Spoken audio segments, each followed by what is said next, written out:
diamond ring wearing, kiss stealing, willing dealing, limo jet flying. We Rick flaring on us, flaring on us. We Rick flaring on us. You talking to the Rolex wearing, diamond ring wearing, kiss stealing, willing dealing, limo jet flying. We Rick flaring on us, flaring on us. Jet, we Rick flaring on us, flaring on us.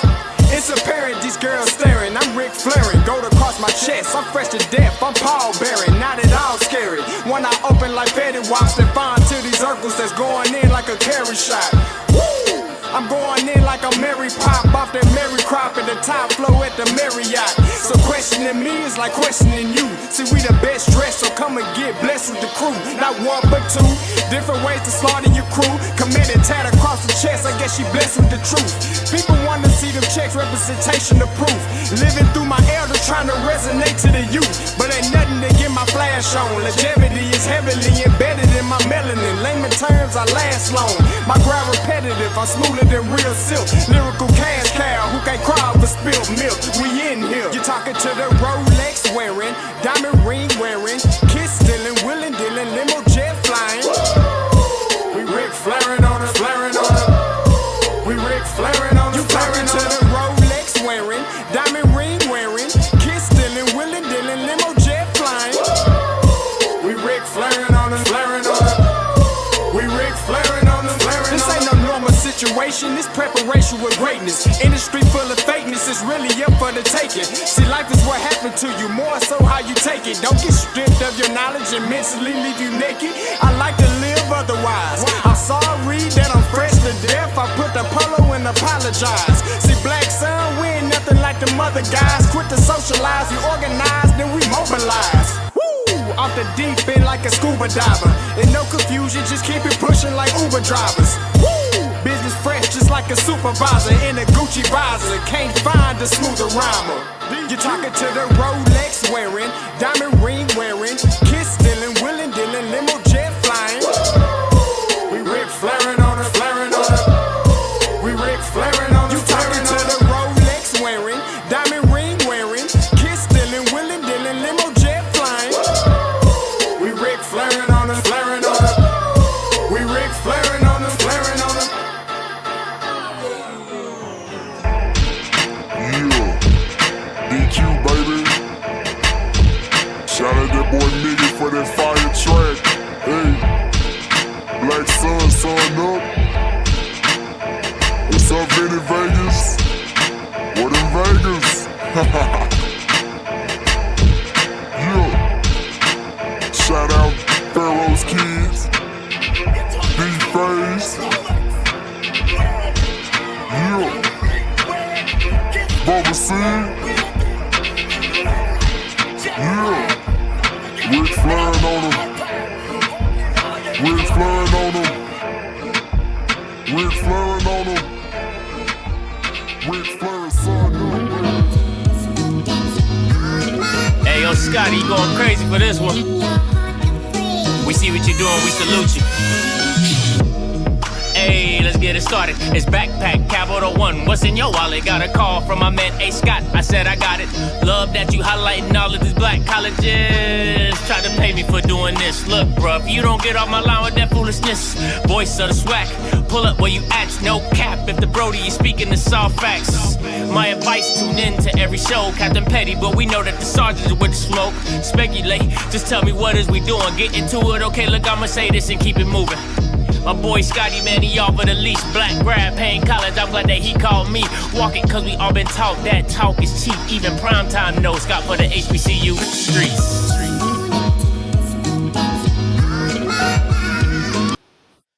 What is going on, everybody? You already know what it is. Happy Thursday. Hope all you Bamas out there are having a great evening. Okay, listen now, today's show is going to be a little different. Okay, because I'm just a different type of individual, all right? So I got one of my brothers on here, man. Big digital creative space. You already know what it is. I'm gonna bring him up in a little bit, but first, gotta pay the bills out here in these streets, all right? And you know, today's show is sponsored by two people. And the first one, if you know it's so clean, it only can be one people. The Yard Apparel brand. out to my guy Demetrius. You know, he is a Bama State alum. Everybody can't be perfect, but you know what I'm saying? He made me. He sent me this. You know what I'm saying? Listen, if you're looking for a top-notch brand, okay? Once again, don't put it against him that he went to Bama State. You know, everybody can't be perfect, right? But the Yard Apparel brand, man, listen, top-notch stuff. I love embroidery. I love patches. He got it all. Bama State, Paho State, A&M, 12 fans, Grambling. It don't matter. He got them. Southern, he got it all. Okay? So it doesn't matter what you're looking for, whatever.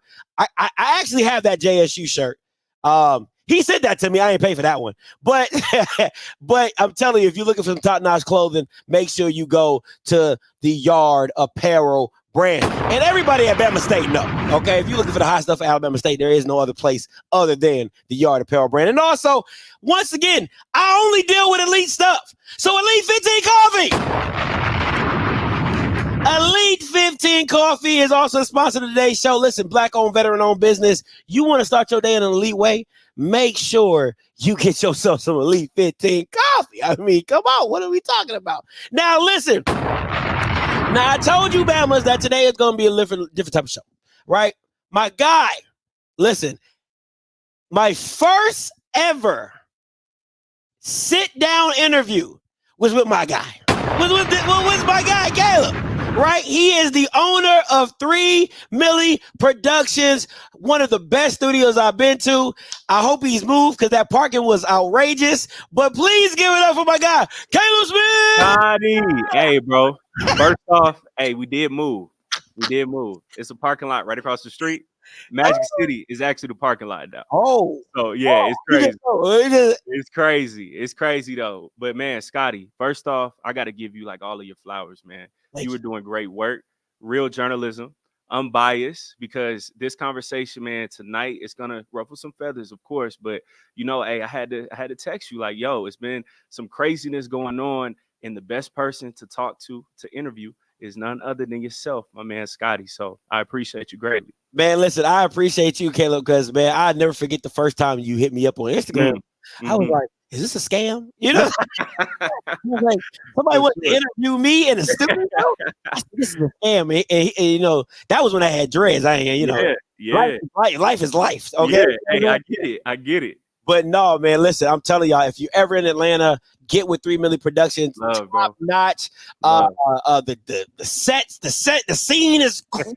Ambiance is crazy. Thank you, brother. You know what I'm saying? Everything is lovely. Make sure you set up with him, man. Black business owner, giving everybody opportunities to do their thing, audio, video, all that type of stuff, man. Absolutely amazing. They are one-stop shop.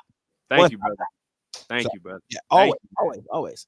Yes, sir. Scotty. So look, tonight's conversation, brother, is needed, man, because I've been seeing a lot of craziness. And, you know, you've already been covering this as well. But Dion, I respect Coach Prime. I respect the platform, the brand, all of that. However, sometimes it comes a time where a real conversation has to be had. So, you know, while I was scrolling on social media, I'm just seeing a lot of stuff. And I'm like, bro, the best person to talk to, the best expert that there is out there who's going to give it to you real is my man Scotty. So, bro, starting off, man, when I texted you last week, it was about all the transfers. However, it got worse just 2 days ago, right?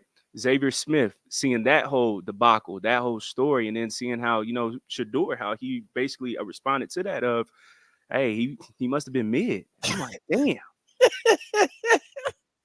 He must have been mid. That's why we didn't know him, talk to him. So, bro, Scotty, how do you feel about this entire dumpster fire right now that's happening at Colorado? Do you feel like just approaching it and trying to critique it, do you think that it comes off as a Coach Prime hater? Or how do you feel about this whole situation right now? You know, listen, you know, it always comes off as hate because it's always two sides of the coin of everything, right? So it's always gonna come off as hate. But the thing for me that I really want people to understand is true journalism. And anybody who's going to take this as a shot is going to take it as a shot. But true journalism sees through the persona and the facade of what Dion is as a head coach. I'm gonna say this very clearly. Coach Prime and Deion Sanders are two different people. I just want to be like he even makes that known, but they are two different people. For sure. But the Coach Prime persona that he puts on, them white journalists are not going for the bravado. And I know a lot of black people might say, well, Scotty, they never seen a black man do what a black man does, or they never seen a black man in this position and all that. For sure. You ain't won nothing. Like that's it's different when you come in there 8-4. If he would have set the world on fire, coming there 7-4, 8-4, and he big bad, I'm Deion, I'd be like, hey, listen. Yeah, ain't nothing. Yeah. When you come in 4-8, you still don't understand being humble, being meek, you know what I'm saying? Trying to keep yourself like I don't mind the behind the scenes stuff, right? Because that's just good and that's just bigging up the program. For sure. It's all the extra stuff, the stuff on Twitter, coming at the players, not keeping your son in check. Like it's all those things. So for me, it might come off as hate, but I look at it as like if it was a regular white coach or a regular black coach, you would still have I would still have a problem. It just wouldn't be as big because it's Deion. For sure. Listen, bro, I feel you. And then too, man, like turnover, right? Of seeing like how many kids are just leaving, people are disgruntled. I get it, kids transfer, but seeing how many kids transfer, seeing that they were like at the top of the list of transfers, I'm just like, y'all, something is not right here. Scotty, you got sources. My man has internal sources. What are people feeling? What's going on with that program in Boulder right now? I'll tell you this. Before the season started, I asked two people that's really close to Deion. I said, what y'all gonna do? We gonna get about 7-8 games. I said, get the heck out of here. They have a internal confidence that they can't see beyond themselves of what they're putting together. And it trickles down to the fans because I'm like, you forget, like, there's not scrubs in your conference. Like, I had people talking about they were going to win 7 to 8 games in the Pac-12. That's tough. I mean, like, so the thing is, you can't have it both ways, right? You can't say, I'm coming, I'm doing this and I'm doing that. And you get, I don't want to say mollywop, but you lose. You go 4-8, you lose. So now year 2, you're supposed to get better. See, expectations are supposed to happen in year 2, year 3, year 4. Year 1, you're just like, hey, listen, I'm trying to put something together. I want to be competitive. Right. If Deion came in with the mindset, hey, we just want to be competitive. We just want to show we got fight, that we got grit, and we're not going to get pushed around. 4-8 doesn't look so bad because if you look at it, the USC game was close. Yeah, the Arizona State game, the UCLA, like those games are close. Yeah, you can say, I see what I see what he's building. I see what. But when you come in having an expectation, you're supposed to dominate the conference. Everybody gonna want you to lose, right? So it's that mindset. So now going into year 2, I expect improvement. Do I want improvement? Absolutely not. I hope they go 4-8 again.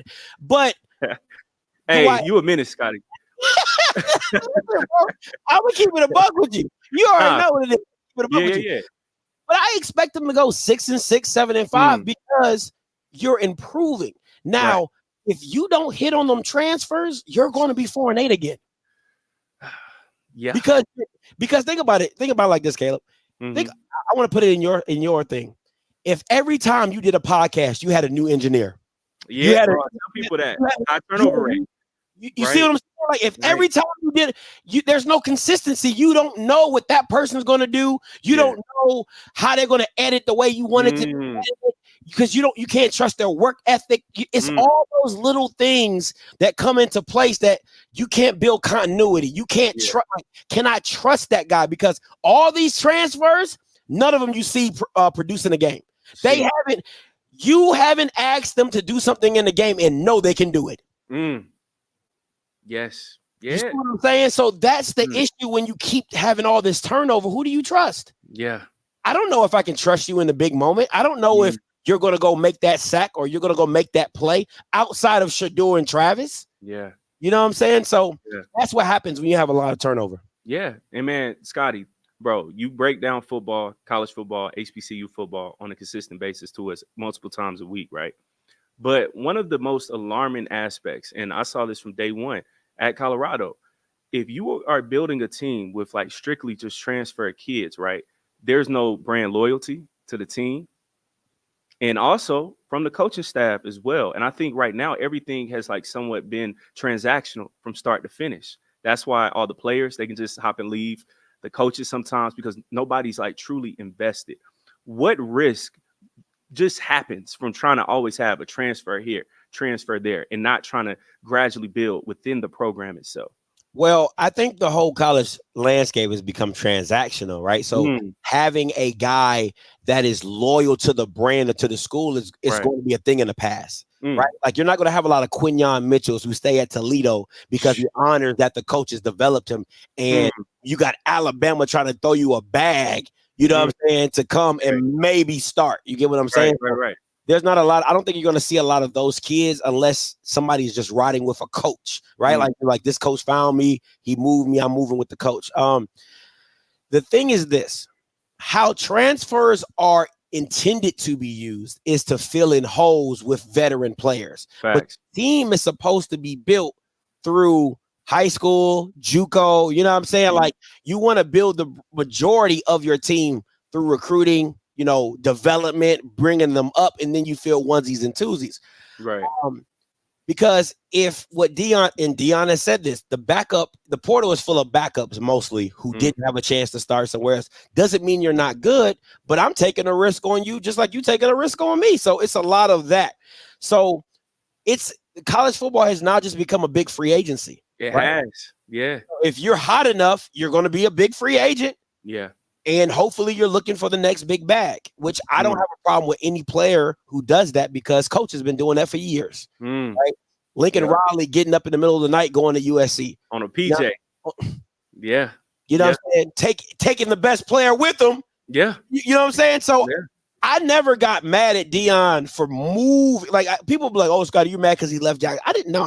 Like that's business. Like at the end of the day, I knew Shador is not a first or second round draft pick from the SWAC. It's just not, because you don't respect the competition. So why would you respect the player, right? So he needed to move up to see his skill set evolve. And I'll tell you this: I think he's a better player at the FBS level than he was at the SWAC level because he doesn't have the defense to save him, right? Wow. Like, try to go out and score 30 to 40 points just to be competitive. You get what I'm saying? So you see a different version of Shador, but that's neither here nor there. But I think overall, Dion is playing into the fact that the college landscape has changed into a transactional.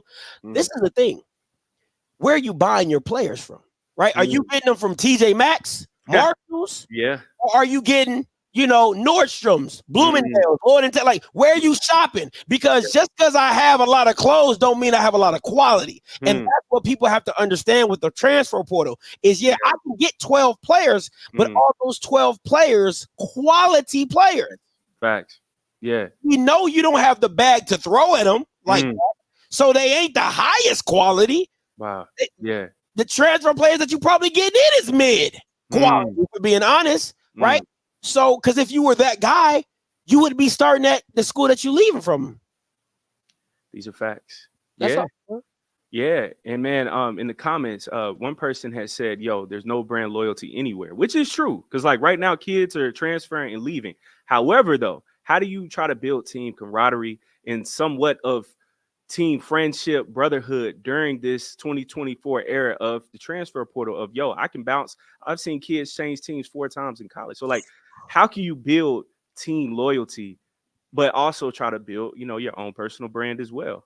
You have to have a core group of kids that instill your culture, right? Like you have to have, if it's a team leader, team council or something like that, that has to be really, really good because they are the pulse of your team. They are the ones that are the coaches when the coaches are gone. They're the ones that are, keeping people in line when the coaches aren't at you at the club or in the dorms and all those situations. So the core, and that's what Alabama was so good at, if you think about it, right? Yes. Because they before the transfer portal came in, and then when it got implemented, they already had such a deep high school class that they have been keeping for. So those kids have been riding with Nick for so long, they know the procedure. Exactly. They knew what it was. You get what I'm saying? Like, exactly. And it's the same thing with Georgia, Yeah.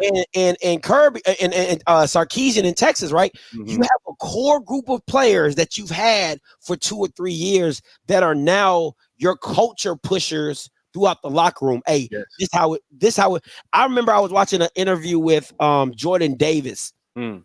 who got drafted by the Eagles, and a recruit was walking in, and Jordan Davis said, listen, yeah, I know we win a lot, but if you not willing to work, don't come here. He told that recruit, that's what you need. Listen, bro. Hey, listen, I'm gonna keep it real with you. If you're not willing to work and put your body on the line and put the effort in, don't even waste your time coming here. It's a standard. That's a standard. Yeah. And that's what you need from players who rock with you year in and year out and seen that program grow. When you keep having this quick turnover, your culture gets reset. Other than Shador and Travis, right? And we don't know how vocal or non-vocal they are. That's but true. let me ask you this. Yeah. You can be Shador and Travis at Jackson State, winning year after year, and then you bring in new people and tell them what to do. You just went 4-8. I'm coming from a team that went 12-1. Sheesh. I'm coming from a team that went 8-3. What you gonna tell you? You don't know what winning look like. I came from Michigan. I came from Ohio State. I came from Texas. I came from wherever. And at a high level, at a very high level. Yeah.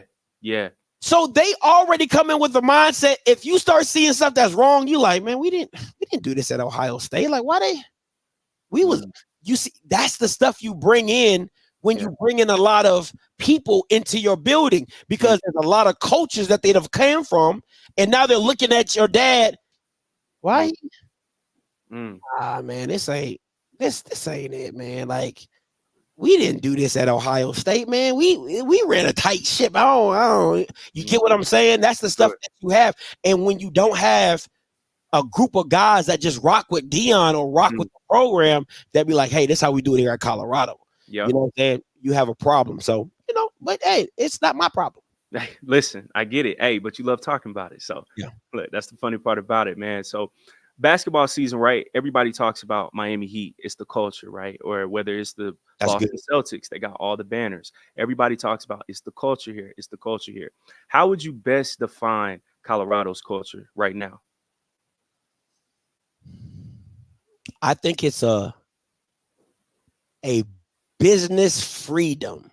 Like, it's not a football culture, I wouldn't say. I think it's like a business culture, right? Like, it's like we about business, but financially not football business. Got it. Because of just how Dion, like the name, the social media tags on the jerseys, right? Like, it's all individual, which I have no problem with, right? Right. Everybody gets their shine. Everybody gets their opportunity. So it's just like everybody's building a brand. It's that type of business. It's a branding business. It doesn't feel footballish. It feels more like of branding, which is what you there's a line in Remember the Titans. And he says, attitude reflects leadership, captain.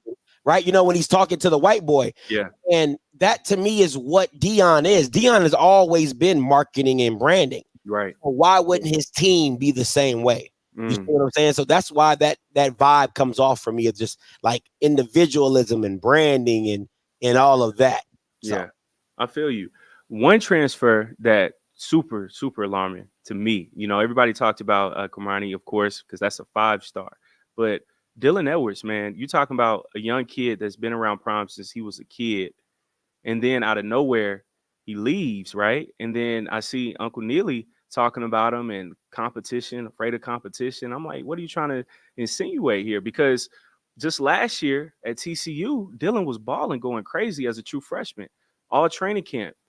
Going to the crib, well off. Bucky, he was showing it, bro. Dylan every single day was going to the crib, speedster.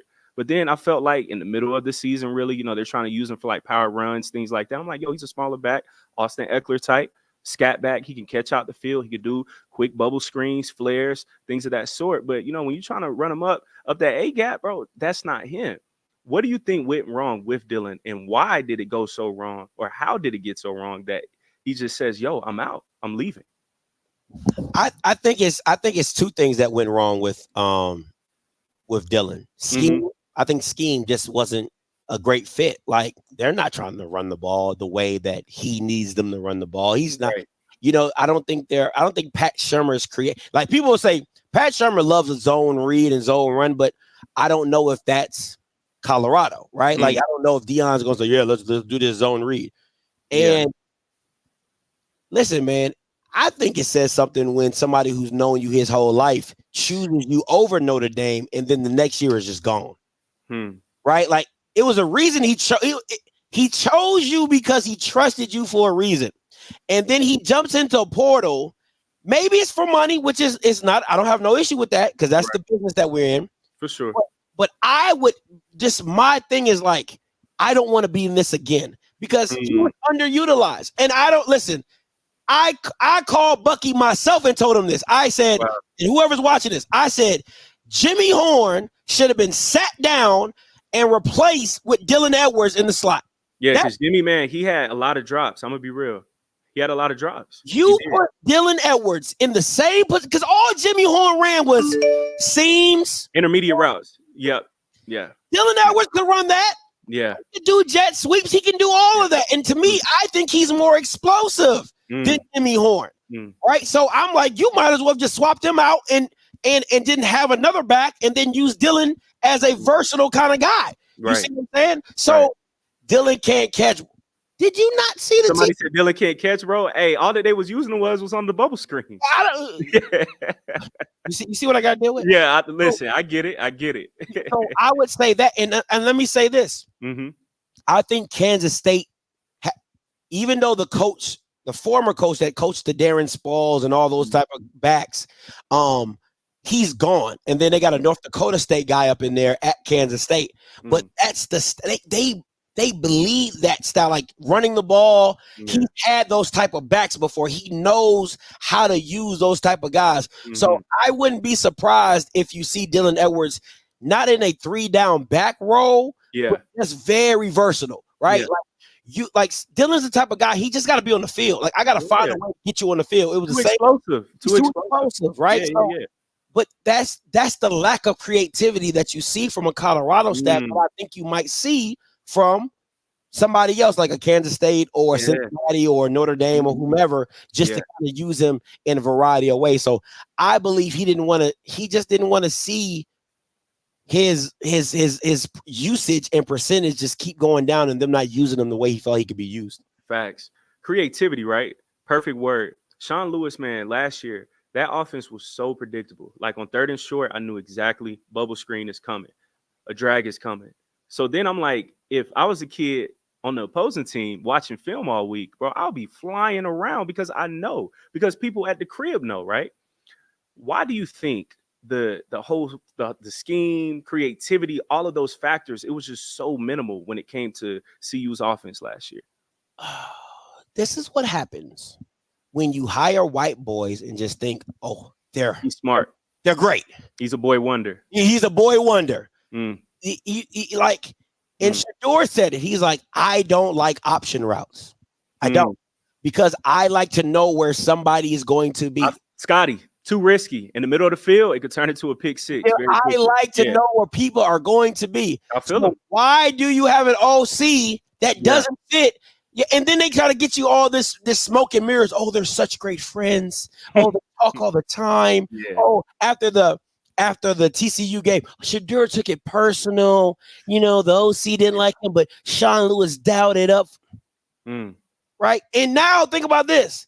Sean Lewis hops on the bandwagon with Deion, fails his way up to a new job. Typical white. But that's what happens when you give white boy. I believed Deion should have insulated, right? Like, I'm going to go to Colorado. I'm bringing all the ninjas with me, because I want to make sure we're doing it all. If you want to do it your way, do it your way the whole way. Creating opportunities for people who are on the same page as you, look like you, for the culture, if you will. You see what I'm saying? Like, it takes. Now, first of all, you're gonna have a critic in me, but I can't be too critical, because I love what you're doing. I love what you're putting our people on. I don't give a damn if it was a black. I don't give a damn if it was Eric Bieniemy, right? Like, that's a black. And he went to Colorado at that. Give him the bag. Give him the bag, right? Give like him the bag. How much do you need? How much do you need? It's the Eric Bieniemys. It's the Byron Leftwiches, if that's what you want to go with, or whomever. You see what I'm saying? Byron Left, bro. I forgot about Byron. Yeah, he got a job right now. Come on, go find a black DC, right? Like insulate, right? And the thing about Steve Wilkes. Insulate. Steve Wilkes, that's a big one. Insulate, right? So that you can have people around you that, hey, Dion, we gonna just do, hey, we gonna put on for us, right? Because at the end of the day, my success is your success. Everybody eats. Everybody eats. If a white man, and only pretty much white people could do that, fail up, you know, your office, you get demoted, and next thing you know, you a head coach at another Power 5. He's a genius. Come on, man. Come on, man. But it's that I wanted them to insulate, right? That's just my thing. And it's not bigger than color, because you can't say it's bigger than color. I'm responding to this comment. He says it's not bigger than color. Why? First of all, he got to spell Dan right too, man. You got to work on that, brother. So, you know, it's not bigger than color, because why? Every time somebody calls in, they're like, man, they ain't never seen a black man do it like this. They just don't like seeing a black man in charge, and they don't like to see a black man swagging. So it always goes back to that. It always goes back to that. Oh, they hate Dion doing this for the black coaches. It always goes back to that. Put on for people. Come on. Put on for people. Facts. The whole UCLA staff is minority. Yes. Yes. That's what that looks like. And nobody bigger could have done it outside of Dion. Damn. Yeah. What you gonna tell him? Colorado was irrelevant until he stepped down. What you gonna tell me?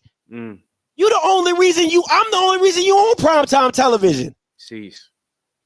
So if you want to talk about leverage, that's when you have it. When I'm instrumental in changing your whole program. They thinking about adding a baseball field or bringing baseball back because of the money Dion done made. Typical fraction, man, of us coming into white establishments, making them relevant again, generating income and revenue. And then they use that same revenue to constantly keep building those same white institutions. And Scotty, I think Dion, he has to be very careful, because we've seen this happen before. Of you come in, all the cloud is there. Social media is going up, enrollment is going up, endowment's going up. But if they keep losing, and Scotty, man, I tell people this, if they keep losing, white people, when it comes to us, it's always transactional. And yes, I know with us sometimes, with us as black people, we can be bad towards each other. I get that. But especially when it's black and white, it's beyond transactional. Absolutely. You can see during those Booster Club meetings, the award shows, all of that stuff that's held in Boulder, how they stare at Bucky when he's wearing his chains, how they stare at Shador, at Travis. It's all transactional. So if Prime comes out and they have another 4-8 season, and then that's followed up with another 4 to 5, 6 win season, they're going to start having those conversations, man. So how much time, Scotty, do you think Coach Prime has? Do you think he has 2 more years of just trying to transition, or how much time do you think that he has on his clock? Let me answer the question. Shout out to Coach Hayes. If y'all don't know Coach Hayes, go to YouTube. Coach Hayes Football, big time YouTuber. How much time does he have? I'm gonna give you 2 scenarios. My scenario is he leaves after Shador is done. Straight Tim Duncan. You know, I'm gonna walk off in the sunset with my Tim Duncan, right? So that's just me personally. If Dion decides to stay, he has until the end of his contract. Because this is why I say that white people are going to get every bit of money out of you, right? They pay you $5 million a year. You've made that and some already. They already paid your contract. You good. Everything else is surplus at this point in time, right? And what people have to understand is, in the NFL, at jobs, at everything, it's talent over tolerance. How good are you at your job to make me put up with you being late, back talking, not doing stuff on time? It's a lot of that. And the tolerance for Dion is longer at Colorado because they've been irrelevant for so long. When you've been irrelevant for so long, you just like, man, I'm just glad somebody see me. You know what I'm saying? Like, I'm glad I just want to be loved. I just want to be loved. You know what I'm saying? For sure. I don't care that you coming over on booty nights and just saying, 1 or 2. I don't care. Just show me some love. You get what I'm saying? And that's where when you have more established programs that would have get rid of Deion just because they don't want the headache of all the publicity and all the stuff and all this stuff that comes with Deion, right? So, but when you got Colorado's okay with the booty, with the booty call. Hit me up, 1 o'clock in the morning, right? And that's what it's about to be. It's about to be a smash and dash. It's about to be Shador and Travis get drafted, and then they out. Sheesh. You get what I'm saying? So, I think it could go 2 ways. Deion either leaves when Shador leaves because he's ill and tired, or he finishes out his contract and Colorado's like, hey man, cool. But I'm telling you this, Caleb, mark my words. Colorado will be like, I don't know if anybody's seen Baltimore. Like if you haven't been around Baltimore, like any city, Baltimore, in certain parts of Baltimore, it looks like a third world country, like just abandoned roads. That's what Colorado is going to look like. It's going to look like an abandoned town. Just because Deion is like a locust, right? He like his whole brand is like locust, right? The only thing that saved Jackson was because Jackson already had its own fan base. It already had its own tradition, ecosystem, if you will. There you go, right? That they eat off of. So they were going to survive anyway. Yeah. When you take a Deion and put him in the middle of nowhere, make it relevant, and everybody, it's like a gold rush. Everybody runs in to get the gold, and then once turns into a ghost town. Yeah. Turns into a ghost town. And that is and think about this, Caleb. Who's gonna want that job after prime? Nobody wants to follow the main act. Nobody wants to be the opener either. Yeah. Dang. That's tough. That's tough, man. Turnover 2, man, with the coaching staff, seeing Sean Lewis leave, offensive lineman coach leave, defensive coordinator. That same standpoint about bringing folks from Jackson, HBCU level. Bro, Coach Thurman, he had Jackson State's defense elite. Why wasn't Thurman the head DC, Scotty? From what I was told, is that they wanted him in he wanted a consultation role, and they wanted to put him in a consultation role, kind of like just overseeing and things like that. Yeah. Now, me personally, I think Deion didn't trust Dennis Thurman and his listen. I really it doesn't make sense though. I believe Deion thinks the white ice is colder. I'm just giving it to you straight. This ain't nothing that I've heard. This ain't. I just feel because you're telling me Dennis Thurman did it at the highest level. That's all you brag about. Oh, we NFL coaches, NFL talent, NFL years. He's called defenses at the highest level. You telling me he couldn't call your defense at Colorado? At Jackson State, y'all was what, top 5? Number 1 FCS at the time? All they did was press man. And I don't know if he think Dennis Thurman couldn't be creative, right? But it just didn't sit well with me that you would kind of put Dennis Thurman on the backside, hire this white man in, and he just be complete ass. I mean, and he gone. It was terrible last year, man. Come on, man. I just feel like Deion thinks white ice is cold. I really believe he breeds that because you can't tell me. My grandfather used to always say this: ride with the horse that brought you to the dance. Yeah. It's reliable. You know what I'm saying? And my grandfather would say that to my cousins with like, if you got a girl and you cheating on her and she was doing you right, my grandfather would be like, ride with the horse that got you to the dance, right? Man. You got to ride with the people that got you there, right? Because you wouldn't have had the success. You wouldn't even be able to go to Colorado if it wasn't for Dennis Thurman. Let's be real. Like, that's the thing for me. Dennis Thurman and what he did for your program and coaching with you got you to Colorado. Elite. And then he gets on this stage and then you shelve him. I don't like, and don't get me wrong. I know Deion's a very loyal guy. He is a very loyal guy. Like solid, yeah. Man, he's a very loyal guy. But that really just didn't sit well with me. That's just me personally. Yeah, prime, greatest DB of all time, greatest cornerback of all time, top 10 NFL player all time. But man, something that I was just baffled by last year. You have all this experience on defense. Why was the defense so trash last year, Scotty? Like, it was bad. It was horrible. And it was the thing that makes it. It's not that it was just bad. They didn't make adjustments. That's what makes it even worse. Hold on. I got to pause you. Because that was about to be my very next question. Because I already know, hey, about to go in. I'm just about to ask you this then right now before you start going crazy. I think Coach Prime, and again, I respect Coach Prime, amazing, but this conversation has to be had. That Stanford game, I firmly believe that he lost the team with the post-game presser. Good. And during the game as well, because it was the same mistakes that we saw from that Colorado State game. We see one receiver take over the game, and there's no in-game adjustments, which was the same critique from the Celebration Bowls. When it counts, like what they say, when it's nut cutting time, when it gets real, people are running the same schemes over and over and over all game. So I pose to you, Scotty, why does Colorado's coaching staff, the same way at JSU, why do they struggle with in-game adjustments?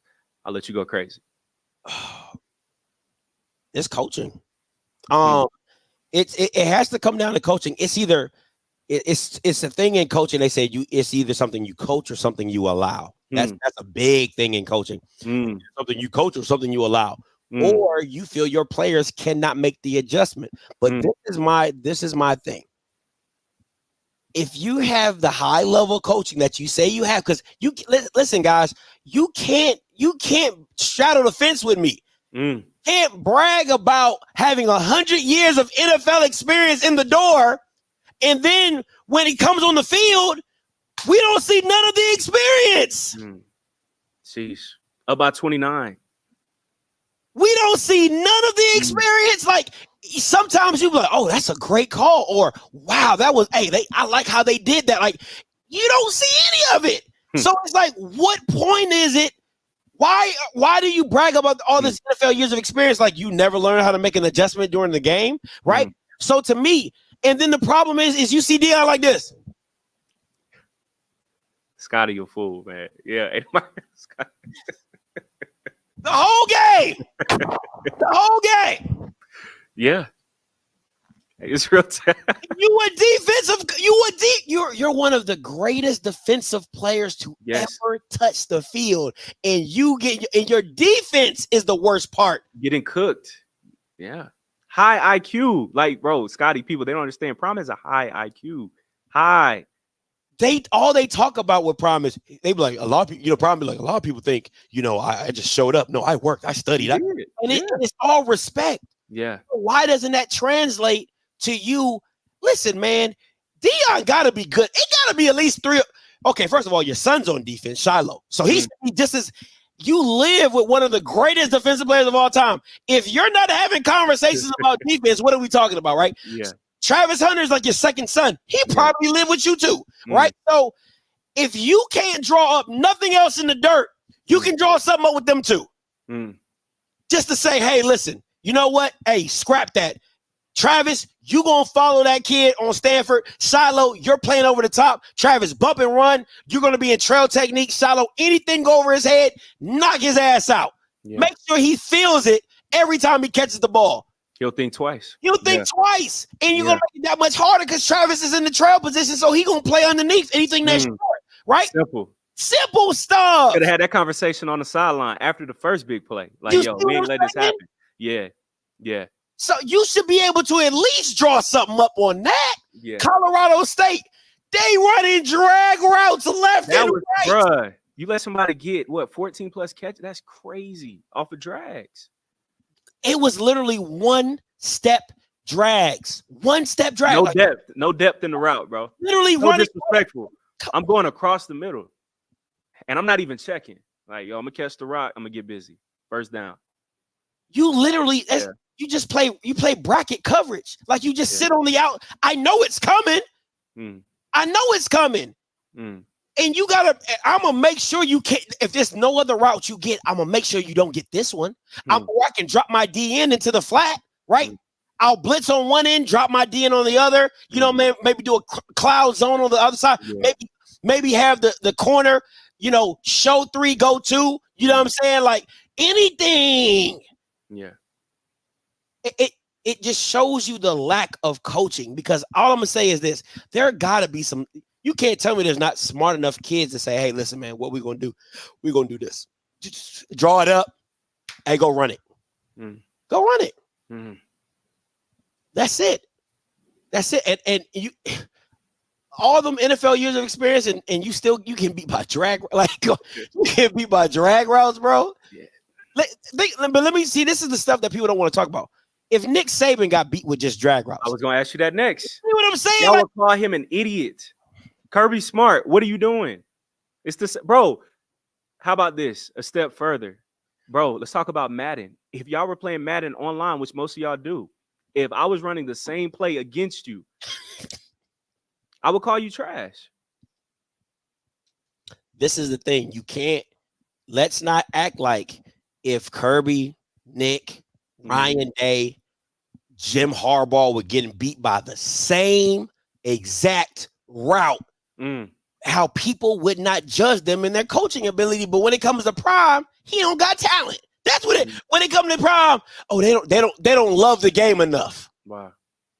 Yeah. Oh, okay, Prime. My bad. That's all. That's my fault. They don't love the game enough for them to make adjustments. Got you. I get it. And Scotty, I love Prime, but bro, that line, it irks me because I'm like, no, those kids, man, they do love the game. You can see the passion on the sidelines. You can see the passion during practice.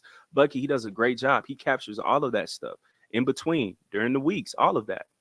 Somebody commented, and I was just about to ask that as well, about bringing up great players who couldn't coach, right? Whether it's Magic. Larry Bird, somebody said Larry. Put some respect on Larry Bird's name because he pushed Jordan to 7 games in the Eastern Conference Finals.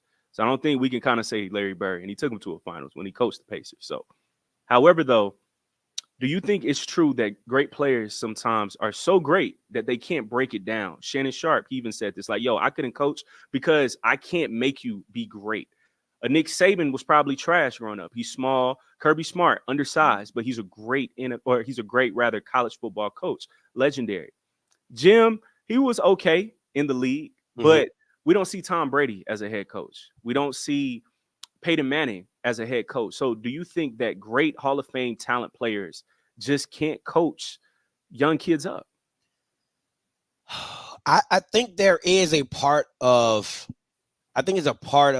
greatness that's just hard to explain, right? Because some people can explain it, but then some people, my mom would always say, common sense isn't common to everybody. Yeah. But this is the thing with common sense. How do you view it?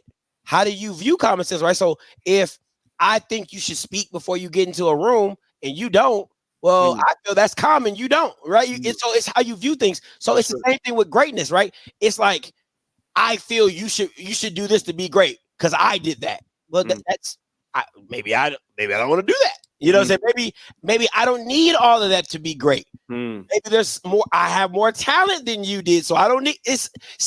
You can't. There's no recipe for greatness other than talent meeting hard work. Now, how much is very. Some people who were less talented worked harder and they just grinded it out. Right. Some people are super talented, didn't need to work hard. And then you got the people like Michael Jordan who just on the grind. You got people like Tom Brady, or Tim Duncan, or those uber, like, I gotta, my talent and my work ethic is just super, super, super high, right? So it's a lot of those. Like AI would be a great example of talent and not a lot of hard work. You know what I'm saying? Like it's not that Kobe. You know, everybody, Kobe, hard work is like hand in hand, right? So you gotta it's all about how you build that recipe. Listen, man. I think Deion is a magnificent coach. And what I mean by that is he has a ability to galvanize people like nobody's business. Because the reason is because, one, he understands the culture. Two, he can teach you, he can show you what it is to be yourself. Good, bad, or indifferent. He can show you that. And 3, he has the accolades to back it up. Facts. You see what I'm saying? So there's things about who Deion is that is naturally going to be great at bringing a team together. Now, making all the intricate dissecting parts of coaching, I don't think he's that good at that, right? Like it's like people who are great CEOs, but they can't do one thing very well. You know what I'm saying? Like, hey man, listen, I can put this whole thing together, but don't ask me to go videotape nothing. Don't ask me to go, you know, say edit something. No, I can't. You know, I don't want to do all that. So I think Deion is a great overseer. Like he's a great CEO of a program. Because he's going to promote it, market it, galvanize it, make you feel like it's everybody against us. So all we got is each other. But listen, Deion's brand, Deion's kryptonite is losing. When you put winning in Deion's program, it's like the Energizer Bunny. It can't be stopped. It's a momentum. The machine. Ooh, it is a momentum you don't want to see coming. Deion wins at this level. It is a runaway train that you don't want to see coming, because when you have the greatness of Deion, the charisma of Deion, and all that comes with him, now that NIL bag, I might not have to pay you so much to get this exposure. I'm popping. I'm hot. Everybody gonna be at Colorado. You might see The Rock and Cedric Entertainer and Toby Nkwigwe and Lil Wayne and J. Cole and Kendrick. They all gonna Drake. They all gonna be here, right? So that's the part of Deion that is the scary part. Is if he wins, it's a train you will never stop until it gets unplugged. You see what I'm saying? So it's a catch-22. Caleb, there's some callers on. Do you want to take them after the interview? Yeah, sure. Okay, go ahead. I'm down. But look, Scotty, if you want, man, we could take like 2 real quick now. Okay, let's do it. 6162 coming to you. Hey, caller, you live. Yo. What's up, man? Hello? Yep. Yo, man. What's going on, Scotty, man? This D, man. I just want to fill in about Coach Prime, man. You know, it's so sad, man, that these guys, you know, going at Coach Prime and about how he go about his program and how he does things, and about Coach Prime, like this guy with Coach JB Show, he's never been a head coach. He don't have no head coach experience. He gets to a Power 5, but nobody said nothing about Trent Dilfer, who went straight from high school to a group of 5, and nobody said nothing about Trent Dilfer. I didn't hear Coach JB or Big Smitty talk about this guy, about his experience, but Coach Prime, he got to get bashed. I mean, these guys got to call it spade a spade. Oh, every time Colorado loses someone, Colorado loses. Colorado. They act like Colorado won a championship. Georgia lose 18 transfer last year. Did anyone say something about that? No. Alabama lose them. Anyone say something about that? No. So, man, it just need to stop it, man. They need to stop it. Okay, let me respond to you real quick, because I you have some credibility in what you're saying, but you're missing an overall faction. The Alabama transfer is because you lost the greatest coach of all time. Can we say that? I mean, you lost the greatest coach of all time. No, I'm not talking about. That's what I'm trying to say, Scotty. Listen, look, I'm not talking about the greatest coach. I'm just saying my biggest thing. We know we'll get off Alabama. What I'm trying to say.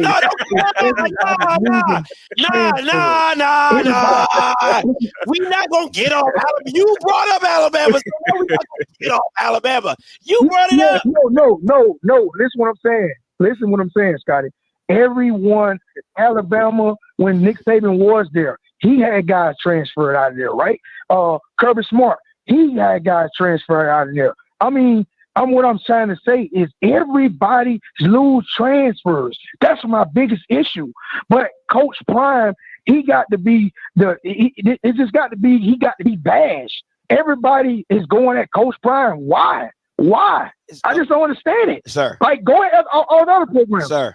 You have that same energy at the other programs. But the same programs aren't doing what Deion is doing. Like, see, I love Deion fans who just have amnesia. Like, they don't see, they deliberately don't see what Deion is doing. Deion is the Floyd Mayweather of college football, right? He's going to sell the show more than anybody else. But at the end of the day, how you going to sell a 4-8 show? How are you? What's going to happen to you is you're going to say, bro, what are you talking about? You were 4-8 last year and you losing transfers. Like, what are we talking about? Why would I not bash you? He wasn't 8-4. You're not talking about a Alabama team that was one play away from being in the national championship again. You're not talking about a Georgia program that that are back-to-back national champions. You're not talking about them, no, because they have a recipe of success that has continued to work for them. They've been competitive. They've been at the top of their league, which is a machine. It's a machine. Thank you, Caleb. Yeah. But I can't give Dion the credit because, bro, you're 4-8. Of course I'm gonna bash you because you said we coming. I'm coming. We gonna do this. Do you not believe now? And then you proceed to go 4-8. Like, why would I not bash you, Mr. D? Last point before I let you go. Yeah, and listen, I hear the point you're making, like about the 4-8, right? Okay, here's the thing with that.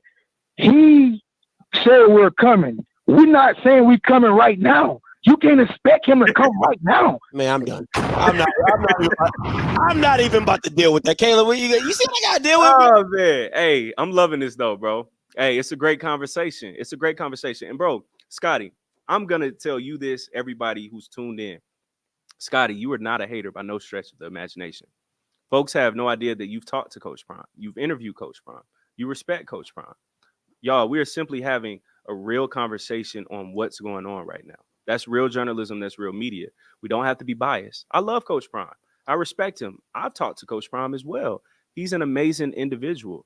We're just having a conversation on the state of Colorado football and what to expect coming up. It's that simple. But Scotty, man, Shedeur, he's an excellent quarterback. Amazing. Last year, man, I honestly feel like if you put him on UGA, they're winning a national championship because he's that good. However, though, on the personal side, after seeing what transpired with Xavier Smith, do you think that he kind of has a little bit more of like growing up to do somewhat? You know what? If this is my thing, if it was just the tweet, I wouldn't trip. I wouldn't trip. But it's you see what I'm like? Yeah, I feel you. This is the thing for me. What I have a problem with, don't throw rocks and then hide your hand, right? Like at the Oregon game. Don't be all in the middle of the field on the O, and then you playing victim at the end of the game. I can't stand if you gonna be the big bad wolf, be the big bad wolf all the time. Be the big bad wolf all the time. If that is who you are, then be who you are. Like that. That's my stickler with Shedeur, right? Like the tweet by itself, I don't care. He probably was mid. Who knows? I don't know. We don't know. So he probably was. But it's all the antics that Shedeur does, right? Like it's coming into like this is my thing. When you win, you come into the press conference with all the jewels. When you lose, you ain't got all the change. Like it's just like it's little things that I'd be watching. I'd be like, I ain't a fan of that. Just be that. Be that. You know what I'm saying? So no, my thing is this, right? You know, I love agitators. That is just I'm an agitator, so I love people who agitate. But don't agitate and be like, no, I'm not an agitator. Like, no, yes, you are. Yes, you are. Just be who you are. So I don't have a problem with that. I think people love Shedeur. Like, I haven't really heard any player talk bad about Shedeur, if I'm being honest. And if we're being real, they always say Shedeur is the hardest worker. He's the first in, the last out. So I think if Bucky showed more of that, it would squash all the stuff that people want to say about Shedeur. Right. Because of the antics. Because you knew how hard Shedeur worked, you'd be like, shit, put your Rolex up. You know what I'm saying? Hey, he deserved that right too. He deserves that right too. And I would never knock a player who puts in the work to be as efficient at your job or at your craft as like Shedeur does. So put your watch up. You know what I'm saying? Show that aspect of Shedeur. Like it's one thing Bucky showed where he got off a private jet and went straight to a workout.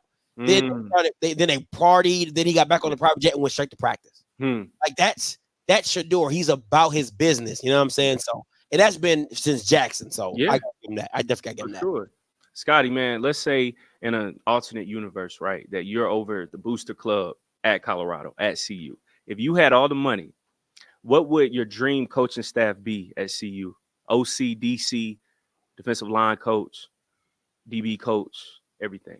Okay, so I'm gonna just stick with Dion being like everybody in the Colorado. All my boosters said we want Dion. Okay, cool. He's the head coach already. He's a head coach already.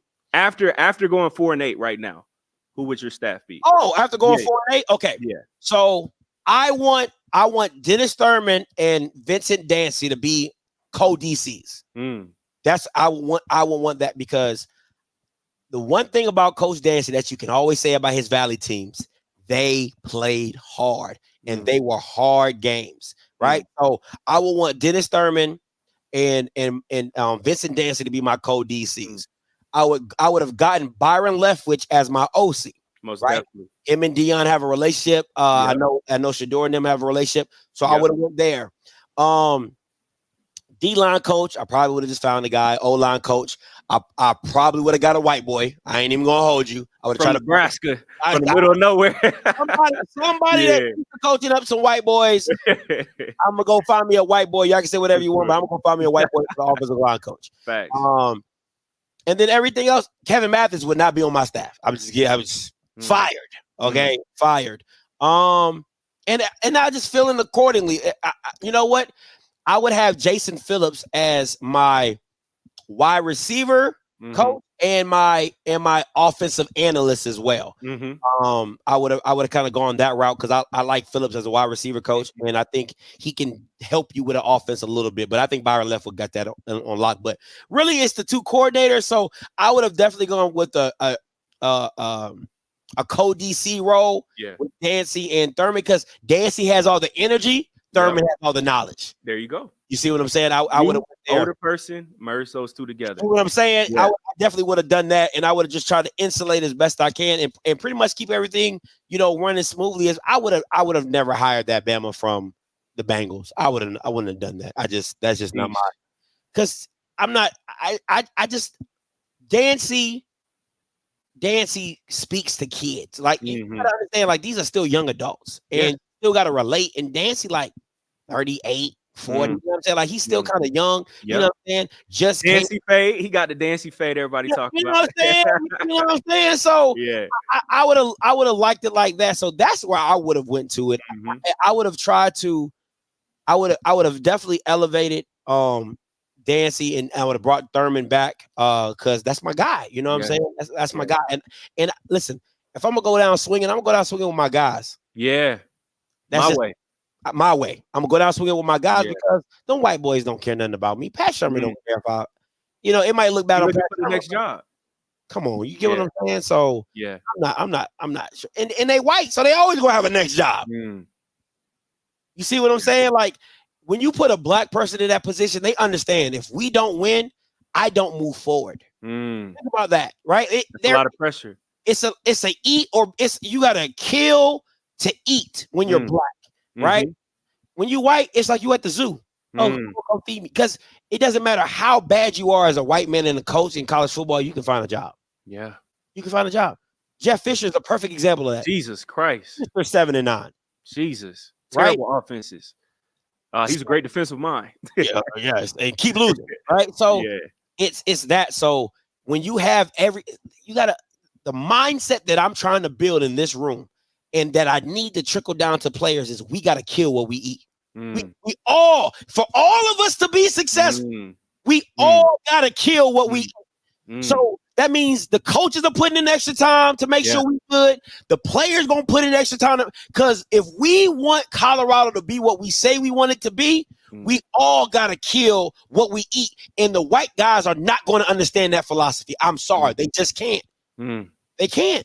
Because they don't. Byron Leftwich just won a Super Bowl and can't find an OC position. Are you kidding me? How crazy is that? With the greatest quarterback of all time in his first season with him. Come on.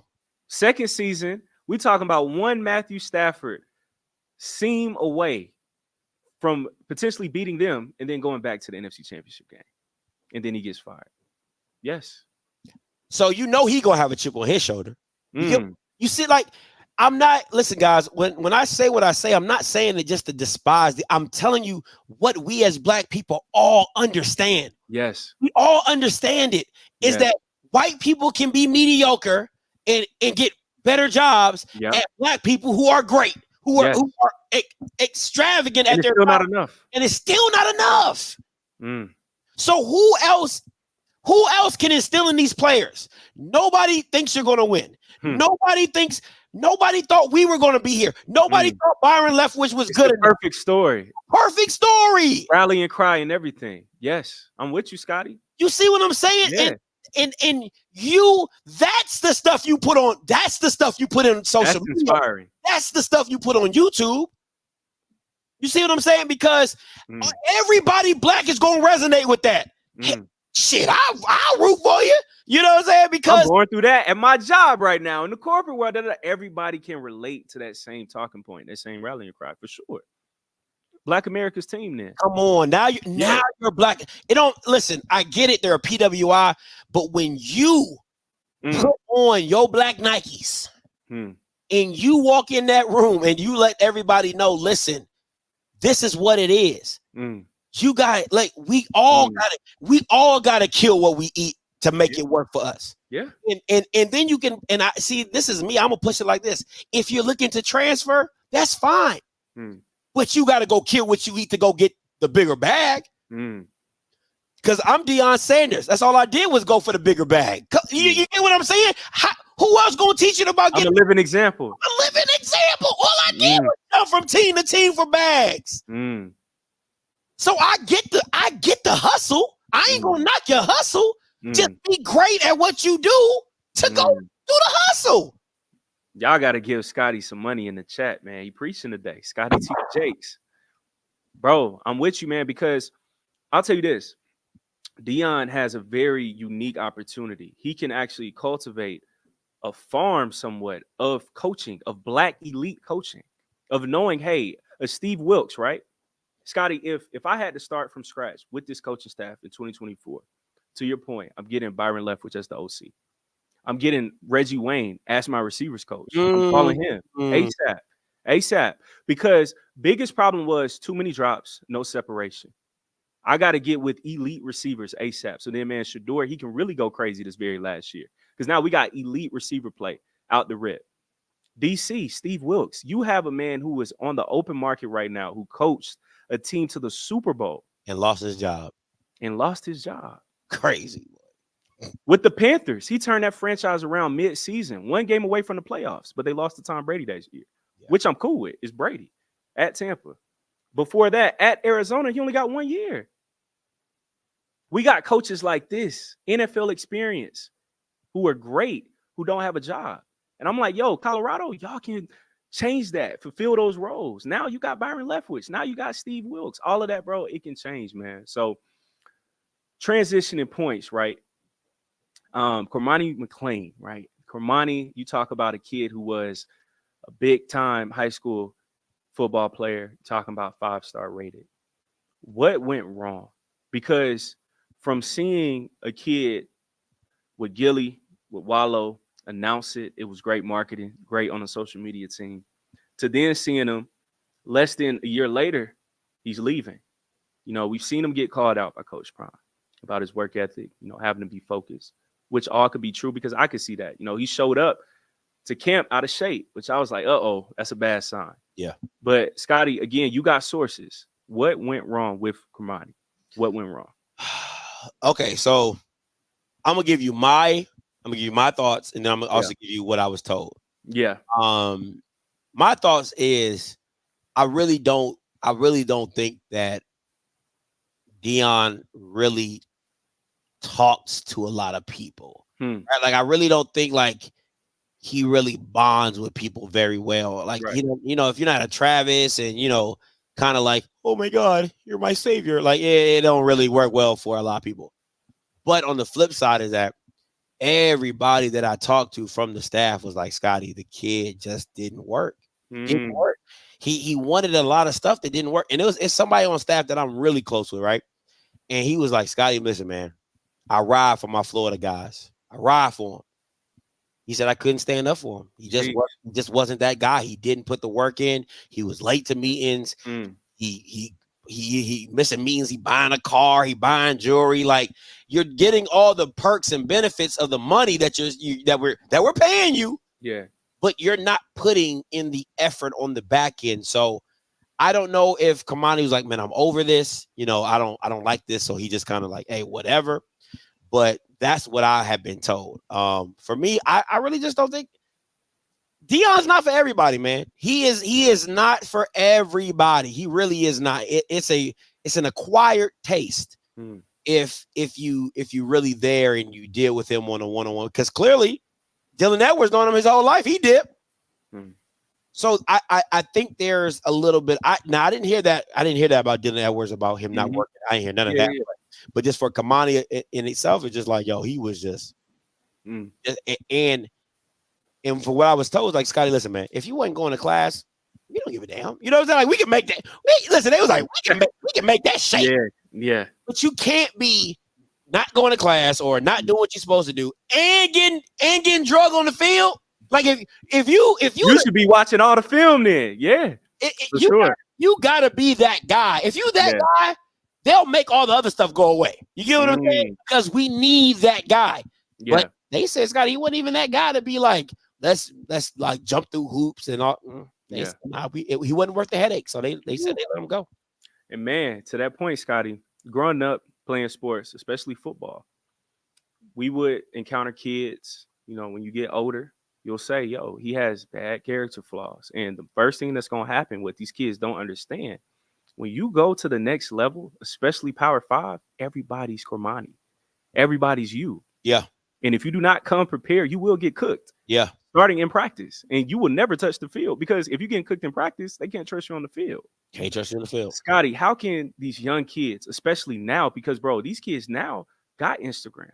They got Twitter. They can go viral, post a highlight tape. Coaches, man, they ain't even got to go to the school no more. They can just check you out on Instagram, on YouTube, on your highlight tapes.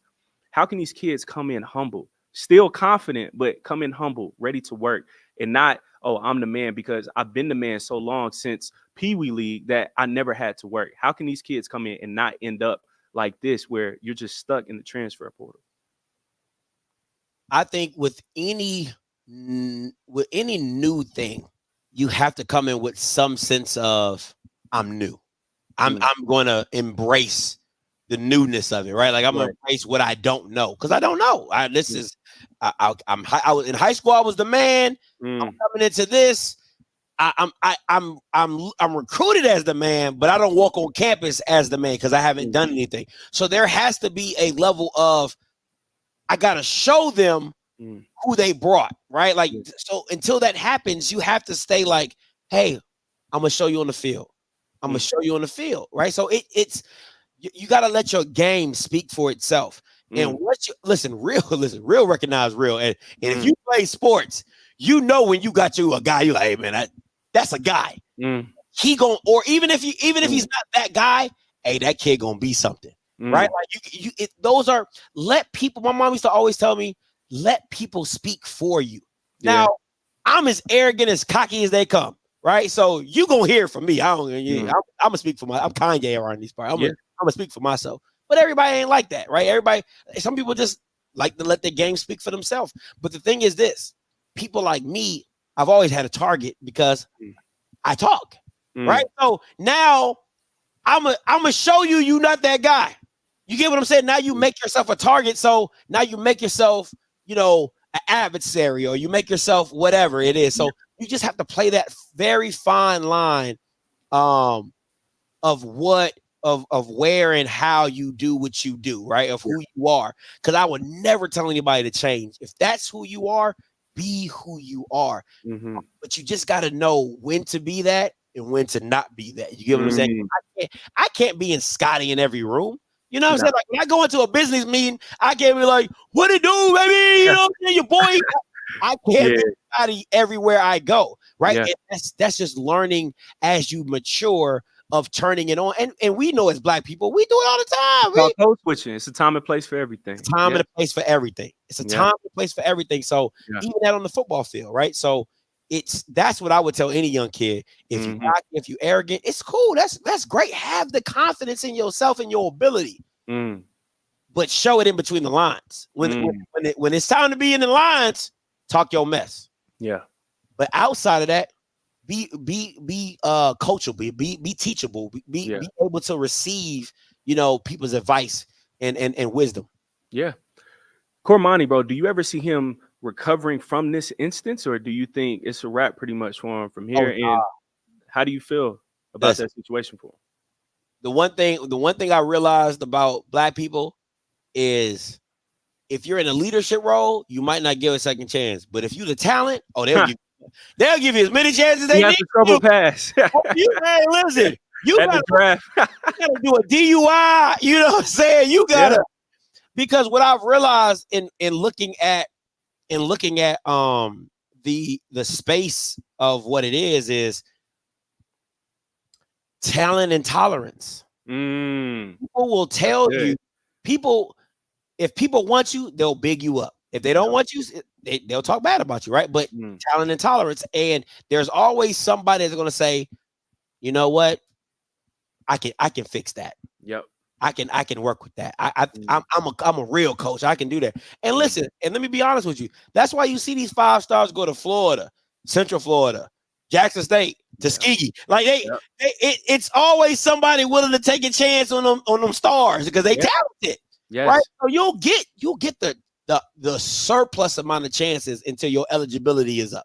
Because somebody's going to want to use your talent, right?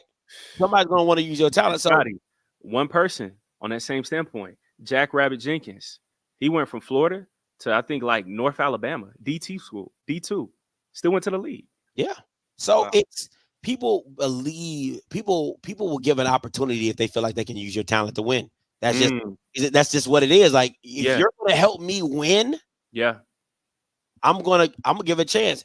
It could be you can have a sexual assault right at Oklahoma State, and then you could go to Sanford. They be like, man, we got a chance to get a 5-star guy. You know what I'm saying? We'll keep it on the hush hush. And I'll be honest, everybody needs a second. I believe people deserve a second chance. So I'm not doing that. Like, don't give them an opportunity because people make mistakes. And I'm sorry I use sexual assault, but it could be, smoking weed. It could be pissing hot, whatever you want to do, DUI, right? But if you're talented enough, they give you opportunity. Come on, so he gonna get a chance. He gonna get a chance. Yes. Bro, Scotty, man, you've been great. I probably just got like 4 more questions for you. Talk to me, man. Thank you for your time too. Development, that is a common word and theme that I see when it comes to Colorado, Coach Prime as well, right? We've seen players that aren't getting properly developed, right? Do you think that Coach Prime has troubles with properly bringing up players from that freshman level to, you see him as a junior, as a senior, like, he came in this program, he got bigger, he got faster, he got stronger, coverage is better. All of these things are just checking off the box. Let me ask you, if you were trying to build a business if you're trying to build your business in 6 months, would you get the kid out of college or would you get the kid who has been doing it for 10 years? I got to get the kid who's been doing it for 10 years. Especially if you're trying to get it off the ground quickly. You give it like it's listen, like I know Deion don't develop because he don't have the time to. That's not his long-term plan. His long-term, he's too busy. He's too busy. That's real. You know what I'm saying? He's like Steve Jobs. You don't see him at the factory making the phones. He can't. Yeah, he can't. Right? Yeah. And for him, it's like, listen, I got a short amount of time to get here. Yeah. To get there. Yeah. I got a short amount of time to get Shador from here to there. Travis Hunter from here to there. Right? He's not trying to be DBU. that ain't Deion's support. He ain't trying to be DBU. Yeah. Like, hey, listen, you come here. You come here. That ain't Deion's. That's not his prerogative. So I don't blame him. It's just I look at it like this. You get what you get. Like, don't get mad when people say you don't develop because it's true. You don't. You fire sale and bring in a whole new roster that you feel is plug and play, which is your prerogative. But then when you go 5-7, 6-6, 4-8, don't get mad. Don't get mad. Yeah. Simple. Bro, Nugget was one of my favorite players, man, to watch. the frame, the skill set, the speed, knowing that he was one of the top JUCO athletes and he could have gone to Georgia. I'm from Georgia. So, potentially seeing him there, that would have been fire because, bro, he would have been a first-round draft pick. Easy. What do you think went wrong with Nugget going from that potential to not getting drafted? What happened in between that time period at Jackson State? Listen, man, I'm telling you, the stuff that happens to Nugget, I have to give him kudos for just having the mental stability to go through that. Because for me, or I won't say for me, but for a lot of kids, that could send you into a depression. Like, think about because all you're gonna do is think about what my life could have been. That's all you're going. That's scary, man. Bro, that's all you're going to do. Like, if it was me, all I could think about is what my life could have been if I went to Georgia. Because remember, they're back-to-back national champions. During that time, too, right? Because he was what, like 22? 2021, that spring COVID year. So he would have been a part of those championship teams. So he would have got picked up, even just for a backup. Javon Bullard, who I've met, ran into him, cool dude. That was him. Javon, he got in trouble, went to Georgia, got drafted by the Packers. Why? Because, who's that kid over there? Starting safety. Everybody's watching you. Yeah. So for me, that probably hurts the most listen, man, nobody was as bad as that boy that spring to that first year at Jackson. Nobody was badder. Nobody was badder than that boy. Nobody threw at him. Nobody threw at Nugget. Yeah. Like, it wasn't until the Celebration Bowl. He gave up I think he gave it the 4th and 19 or whatever. That was on Nugget. Yeah. But that whole season, nobody really threw on Nugget. Nobody really completed anything on Nugget, right? So, and most of the touchdowns did not come on Nugget at the Celebration Bowl. So, to me, that one really hurts because, one, he's DMV, and you know how I feel. DMV, you're good. Yes, sir. Yes, sir. He's Maryland through and through. So I always like to see my Maryland guys come up.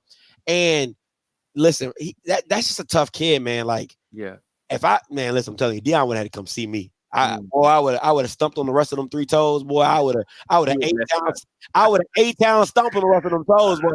He would have had to come see me. That right now, I would have been lurking. Yes, sir. Woo. Yes, sir. That's different. You were mad, Scotty. Scotty, as a father, right? Let's say your son, we're going 20 years forward in time, or rather this. Let's say that right now, your son is 18 years old. He's a 5-star. Coach Prime comes to the crib and he sits down on the couch to talk to you. What list of questions would you have for Coach Prime if he was trying to potentially recruit your son? First of all, he probably not gonna be at my house because you know who I am. You know what I'm saying? Like, he probably not gonna be at my house. Like, enemy lines. You know what I'm saying? Yeah. He be like, who? My first question would be, what are my son's weaknesses? And let me tell you who I got that question from. Shout out to Nugget's dad. Nugget's dad asked Penn State. He told me about all the recruiting, and Nugget's dad, Mr. Dante, he said the first question I asked anybody who was trying to recruit my son out of JUCO was, what's my son's weaknesses and how are you going to improve them? And he said he would ask those coaches that because the coaches was like, oh no, your son's good. Like, he's like, you don't care about my kid because I know he has weaknesses. You know what I'm saying? He's not perfect. He's not perfect. Yeah. Not perfect. I love that question. So shout out to Mr. Nugget's dad, Dante, for that. I would ask him, what's my son's weaknesses and how do you plan to fix them? That would be the first question. The second question is how are you going to protect my son from all the, like, what are you going to teach my son? How are you going to protect my son? All those type of things. And first of all, can I trust you to raise my son? Right? Once he leaves my home, he's under your care. And are you going to raise my son? And I think in this business nowadays, you should not expect a coach to raise your son. All you can ask your coach to do is, hey, listen, treat my son as if he was yours. Yep. That's all I ask. Just treat my son like he was yours. You know, be real with him. Be upfront with him. Because my kids gonna know the truth. Like I tell my kids all the time. My son be like, "Oh, Dad, you know, you did." I'm like, "That's good, but you can do it better." You know, I gotta keep you growing. Right now, when you do something well, you do it well. I'm like, "Hey, that's what's up, man. You did that." But I'm not gonna lie to you. Right? Yeah. My kids are always gonna know the truth. But those will be just a few questions. And honestly, there's nothing Dion could tell me to have my son go to. It's nothing Dion could tell me, because for me, if my son's a 5-star, we think in the league. Okay, we think in league, and you're not a product of that. Now he could have built a program and got it running and stuff like that. Now, if he got something running, now we could talk. But I'm sending my kid to a factory of something where and I'm gonna tell my son straight up, like, bro, you make this choice unless you're going to work to get where you get. Like, you got to earn it, because when you go into the league, nobody's just going to give you your spot. Nobody's a 5-star anymore. Nobody's a 5-star anymore. And if we're being honest, a lot more 2 and 3 stars end up being superstars in the NFL. So you have to learn how to go get it through adversity. You got to learn that early. You got to know, I gotta stand out. I gotta be first. I gotta be in the weight room early. I gotta do this and I gotta do that. And now, if you feel that you're being hated on and all that, we can talk about that. But you got to teach your kids adversity through competition. And you got to understand, if you go to the best program, understand there's kids that are the best players. So that's what you asked for. That's what you want.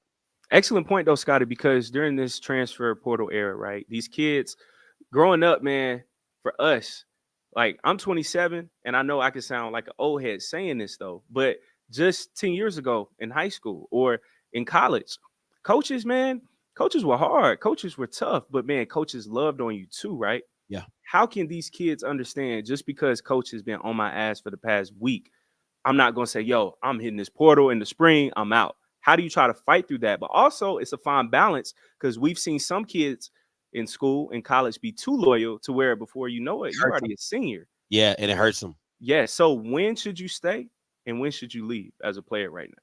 Listen, I would, at the end of the day, and make sure you guys go over to make sure y'all go to the pinned message. Go subscribe to my boy 3MILLI Productions. It is in the link. All right, it's in the chat. Make sure y'all, because everybody's loving it. They're like, man, I love it. I love Caleb. Thank you, bro. He has some great interviews. Okay, I'm telling you, he's a great interviewer. Listen, nasty guy. So no Diddy. Yeah. No Diddy.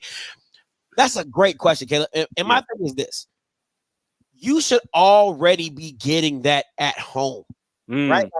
Like my mom is a former military, you know, like my dad's military, my mom's military. So there's a level of toughness and tough love that I received at home, so I can understand the difference, right? But at the same time, I have to give my son and my daughter the freedom to make adult decisions. I can guide you. But you got to understand, if you tell me, Dad, this, that, and the third, and I want to make this jump and I want to do this, okay, son, this is your life. And at the end of the day, I don't want you to say, Dad, if I would have done this, if you would have let me make this choice, So it's, as a parent, it's a fine line between guidance and control. Because, you know I know Dante's dad was probably like, bro, like, I mean, Nugget's dad was probably like, bro, go to Georgia. It's a layup. It's a layup. That's our goal. That's our dream. Get you to the league. That's a layup. But he had to let his son be a man and make that decision. And you get what I'm saying? It's tough. That's tough, man. Tough. And I think in some situations, because sometimes it works out if you're over controlling, like David, Serena and Venus Williams' dad. King David, or King Richard. King Richard, right? Super controlling. Make sure, boom, boom, boom. Now they're superstars. Michael Jackson's that, like, LeVar Ball, right? Like, you see those hovering dads that have turned into success, and then there's kids that have hovering dads that just didn't make it, right? So it's a very, very fine line. And one, you got to know your kid, and two, you just got to play it, man. You got to play it by ear, by role or whatever. But it's tough being a parent, bro, for real. Yeah. For real. You want the best for your kid, and sometimes you have to see it. You got to see them fail sometimes to let them understand what life is really like. You know what I'm saying? So I'm with you, bro. Scotty, man, on your shirt, FAMU. My brother, he went to FAM, where we used to go down there like every weekend all the time. Amazing school. I love FAMU. Do you think that, because I know Coach Prime had, detractors saying, yo, HBCUs, man, we've been doing this. We've been having great football. We've been having great athletes. It speaks for itself, whether you talk about Jerry Rice, Walter Payton. The list just keeps going on and on. Steve McNair. We can just keep going. Doug Williams. Do you think that the entire fizzle of the Coach Prime effect, is that gone? Or is Jackson State still okay? Is FAMU still okay? Alabama State? Has the overall state of HBCU football changed since Coach Prime has left? Let me okay. I love my analogies. Yeah. You got to look at Prime's effect like this. If you're making rice, right? You're Haitian, right? No. What are you? Hey, I'm from the South, bro. Are you straight from the South? African American, bro. Caribbean, Black American. Caribbeans love their rice. Yeah. But I love rice too, though. Okay, cool. So let's say we're making white rice, right? Or we're making some type of chicken rice or whatever. Yeah. It tells you to bring the packet to a boil, right? Like bring everything into a boil. That's Dion. He gonna bring everything to a boil.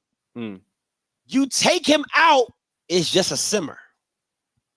That's where HBCU is right now. It's literally just simmering. Like it's hot, but it ain't hot. You know what I'm saying? Like, and that's where we're at right now, because where you can see it, Caleb, is you can see how, what I mean by the boiling aspect, because of all the Colorado YouTubers that have just out of nowhere. Yeah, it's a lot of them.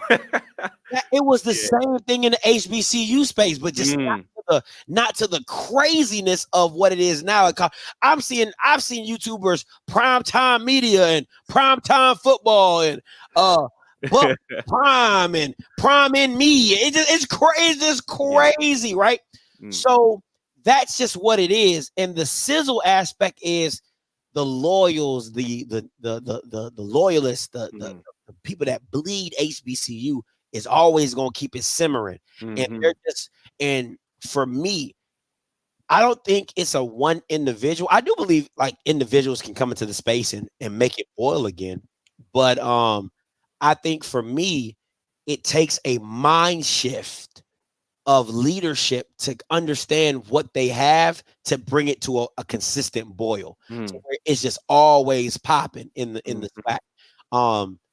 And I think that's why you have people like me and people like Blue and Tamara and Ken and all of us that do our things in our own different way to keep it bubbling above the, just keep it simmering and keep it going. That's right. And making it and keeping it relevant. You know what I'm saying? Because there's things, I get text messages all the time with people saying, man, Scotty, like, I ain't know nothing about HBCUs. I'm a Colorado fan. I'm a Georgia fan. I'm this fan. But I saw your channel and now I'm interested in what they doing and how they doing it and stuff like that. And that means a lot to me, because I love bringing new people into the space, because I was that new person into the space. That's right. You know what I'm saying? I was a person that didn't know nothing about the SWAC and didn't know who was whose rival or whatever. But then if you're black, as much as you root for Prime in Colorado, if you're a black person and you have not experienced an HBCU game, you don't understand what it feels like to be in the midst of 20 to 30,000 of your own people listening to your music. Scotty, man, listen, bro. I'm born and raised here in Atlanta. People, man, what they don't understand is homecoming season. When you got the whole AUC, when you got Clark, you got Spelman, you got Morehouse, you got all these things going on at the same time. It's nothing like it. Nothing like it. Growing up, we used to have this one sports debate all the time. What if integration never happened? And if it did happen, which it did, what if all the players clicked and said, you know what? I'm going to stop playing for Ole Miss. That's talking about Old Dixie Lee. And we got Robert E. Lee, mascot, on the sideline. And we're the Fighting Rebels, Confederate Rebels, right? I'm not playing for Alabama no more, where I couldn't even go to school here just 50, 60 years ago. I'm not going to Georgia or Florida no more, where they used to have little black baby dolls throwing them as gator bait. All these things happen. Yeah. But instead of going to Florida State in Tallahassee, I'm going to FAM. Instead of Deion going to Florida State, he goes to a FAMU. Michael Irvin goes to a FAMU or a Bethune. Or even right now, Travis Hunter is still at Jackson or anywhere else. Scotty, what do you think it will take, or is it even possible that our top black athletes will then click and say, yo, instead of us going to these Power Fives, we're going to start going to the HBCUs again? Once college football fully integrates itself as a semi-pro business, it's never going to happen. It's just too much money to turn away, because we wouldn't do it listen, bro, I love my people. But if somebody says, Scotty, I will put you on Fox Sports for $3 million a year, it's the bad. I love you. Hey, everybody has a price. That's what they say. Got a price. And you're talking about young men that are coming from bad neighborhoods, parents. And they got to eat too. They got to eat too. And now you're talking about, I don't even got to make it to the league now. I can make $300,000 a year playing football as a freshman. It's no pressure. It's no pressure if I don't make it to the league. I'm already in the top 1%. Wait, and it's always like, that ain't no problem. That ain't no problem, right? So it's that, and think about it. If I'm a young man and I invest that money the right way, I don't have to worry about money ever again. Wow. You see what I'm saying? So it's not, once you take the essence of just football and culture and you implement business, I don't get mad at anybody for choosing what's right for them business wise. But what I tell HBCU people, and I'm always going to say it, it's too many kids to worry about the ones you can't afford. Wow. Bingo. It's too many kids to worry about than the ones you can't afford. Like, you're just like, man, if we could get that kid, every kid up there might come. Not every kid gonna stay up there. That's number one. And then kids that are below them might come up and you might find a diamond in the rough. Exactly. You see what I'm saying? So you can't compete with something you can't pay for. Like, you just why am I worried? Like, that's like me, like, man, that person got a Maybach. Oh, I can't afford that. I don't even worry about it. Don't worry about that. Stay in your lane. I'm staying in my lane. Yeah. You know what I like? I like that Chrysler Pacifica, that new van. That look real nice. Reliable. It's gas efficient. Come on, hybrid. You know what I'm saying? It's understanding your value in your lane and understanding. Listen, I've talked to a lot of white people, a lot of athletes that went to white schools. One thing they say, man, I wish I went to a HBCU. Wow.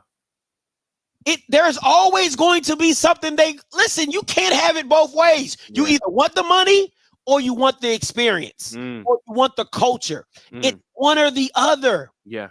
You can't, it goes both ways, because like Mr. Campbell talks to me all the time about this, and a lot of HBCU people talk to me about this. They're like, Scotty, I go back to FAM, I go back to Jackson, I go back to Southern. That's my family. Yes, sir. Teachers. Hey, it hits different, man. It hits different. Yeah. Actual community. You see what I'm saying? Like, hey, you can't go back to Ole Miss, Auburn. Who going back there? It's transactional. Come on, unless you're going to a spring game, unless you're going to a bowl game. Yeah. That's the only time you really going back. Any other time, you Ryan Clark on ESPN, LSU. I talked to Ryan Clark. He told me I don't go back to LSU. Wow. When he was at Grambling, they did the Pivot podcast. Me and him was sitting down chopping it up. He said, man, listen, I love LSU. I don't go back. It's transactional. You're just another black body. Thank you. Thank you for the 3-4 years of your service. On to the next one. And I'm out, right? So it's understanding.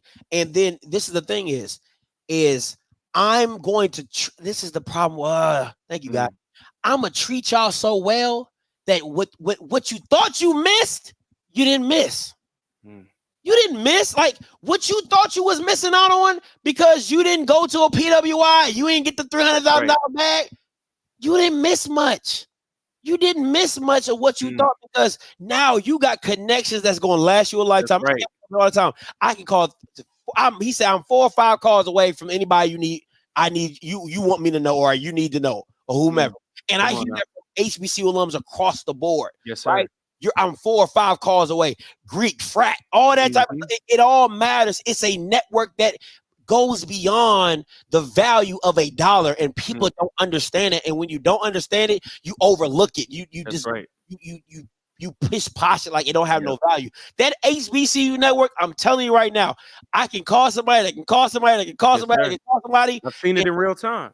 In real time. In real time, get you a job, put you in a place, get you an opportunity, get you an interview, get you, and they always looking out for one another. It's community. Always. It's an underground railroad that has been brought to the surface. Come on now. That's really what it is. It's an underground railroad that's been brought to the surface, and now and PWI people just can't see it. They're like, oh, why you go to Jackson and why you go here? You be like, but why am I your boss? I did something right. Yeah, you working for me.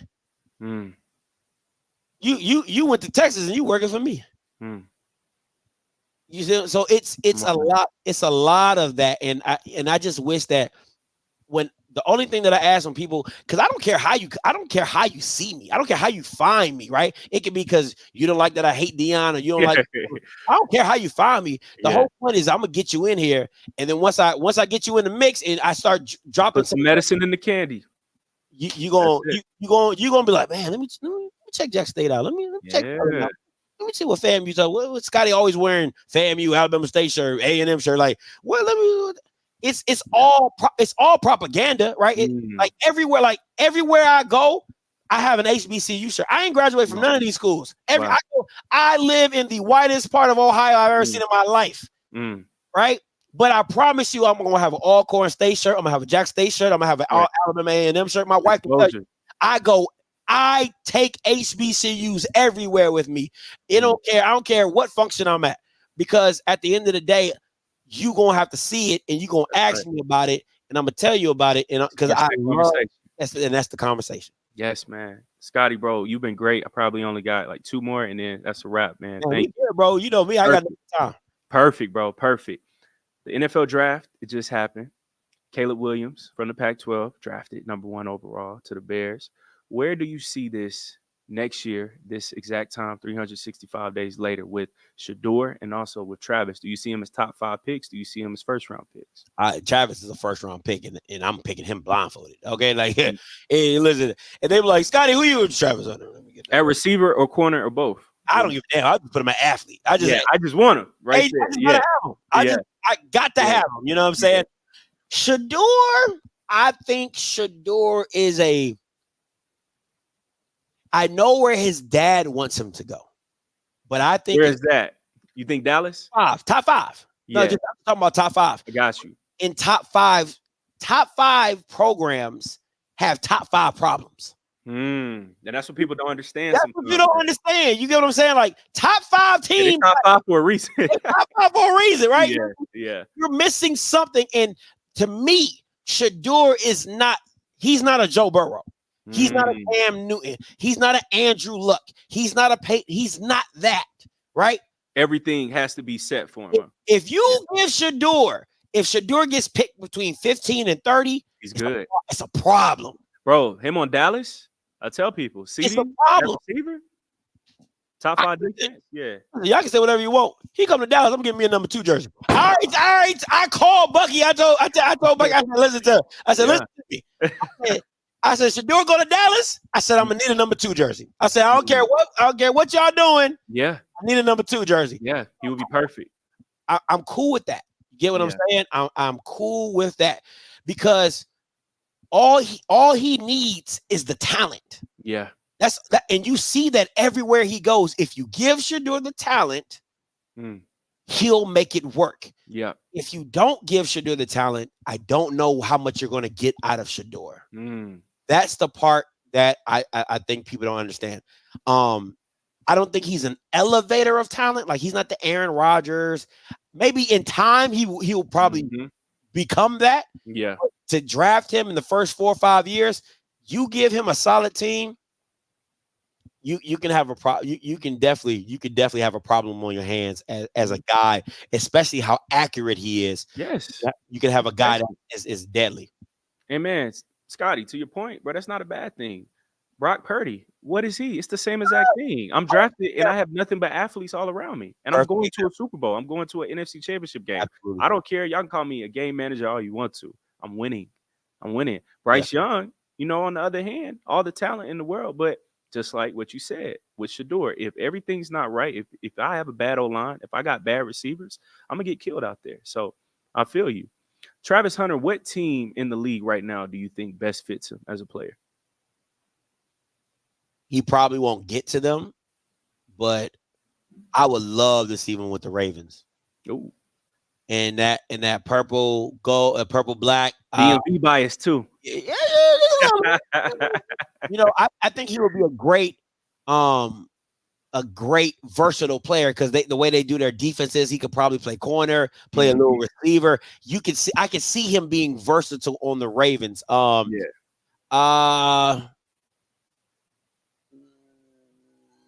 Maybe the LA Rams. Yeah, I was thinking the Rams as well. Maybe the Rams. And San Fran too. It'll be time by then.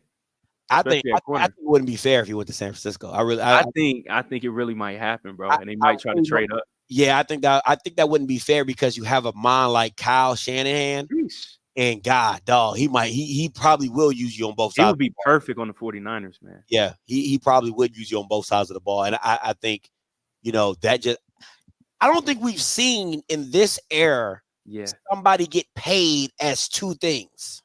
Bro, he would demand, Scotty, like if players get in max contracts in the league right now, he would have to get paid almost like a quarterback. Usage rate, all of that stuff. Yeah, Travis, he's going to get paid, man, on that second contract. I know Mr. Campbell's an agent. He'll probably, he's a former NFL agent. He'll be like, Scotty, they don't do it like that. They gonna make him pick a position, right? Nah. Like, same thing with Michael. Not if he's that nice. Yeah, I mean, same thing with Michael Parsons. Linebacker D. Yeah. But it'll be like this: what costs more, a shutdown corner or a wide receiver? You see what I'm saying? So now you'll see. Okay, what bag do I go get? Do I go get the shutdown corner bag or do I get the wide receiver bag? Right, corner bag for sure. So it's one of those. But I would really like to see him with the Ravens. I would like to see him. I think the Raiders would be. I think the Raiders would be a good look for him as well. With Antonio Pierce and those boys and defensively, I think that'd be a great look. Beyond of the NFL, if you will, and going to renegade, and going to they're going to and being in Vegas. Gotta be safe though. So something like that. Yeah, I think those teams would be. I think those teams would be great fits for him. The thing that I'm curious to see is how personable, can he be an Odell Beckham, just like personality wise, or Keon Coleman? Like, what's his personality really like? I love Keon Coleman too, by the way. Scotty, love him already. Scotty, bro, the whole draft, I was telling people, where is Keon? Why are y'all not drafting him in the first round, bro? Yeah. Dallas, they dropped the ball with that one. But yeah, man, hey, you right though, Scotty. You right. I would love to see Keon and CeeDee Lamb. God. And they cousins too. Yeah, that's what I was saying. He was right there. He's gonna go crazy on the Bills with Josh Allen. He's in the perfect situation. But yes, somebody commented too, bro. Do you think Shiloh would get drafted? And I was gonna ask that as well. Do you think Shiloh he would get drafted? Yes. Yes. Yes, I think he's gonna get drafted. Let me caveat that. I'm sorry. Depending on how this year goes, I think he'll get drafted. If he has a bad year, he'll probably go undrafted. But if he has a decent year, I can see him going 5th, 6th round as a safety. Oh yeah, he ain't high. Okay, he's not a game-changing safety. Yeah, he's literally a reincarnation of Roy Williams. Okay. Ooh. You don't know who Roy Williams is. You don't know about Roy though, Scotty. Hey, that's a little bit past. You know what I'm saying? Time, he's the one that did the horse collar tackle. Yep. Right? He's the reason why we got the rule. So go watch him. He is a reincarnation of Roy Williams. So I can see him being a 5th or 6th round pick. That's a great comp. So Shiloh getting drafted. What team? Somebody said Oakland. So I know they probably mean Vegas. But what team do you think best fits for Shiloh's skill set?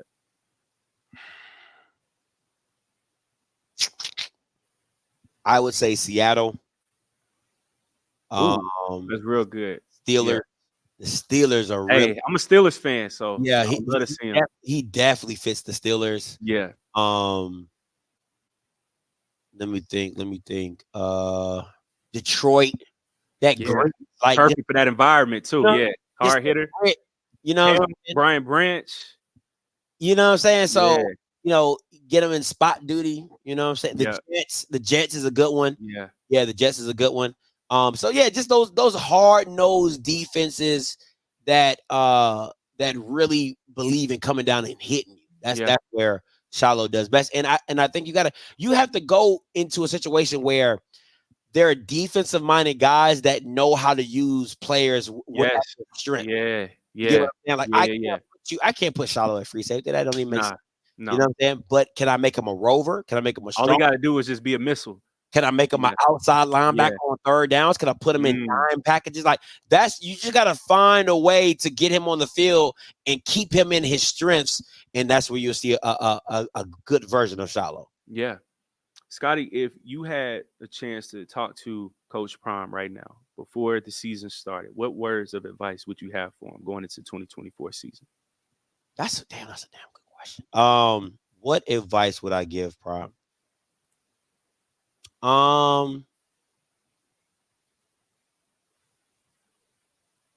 What advice would I give Prime?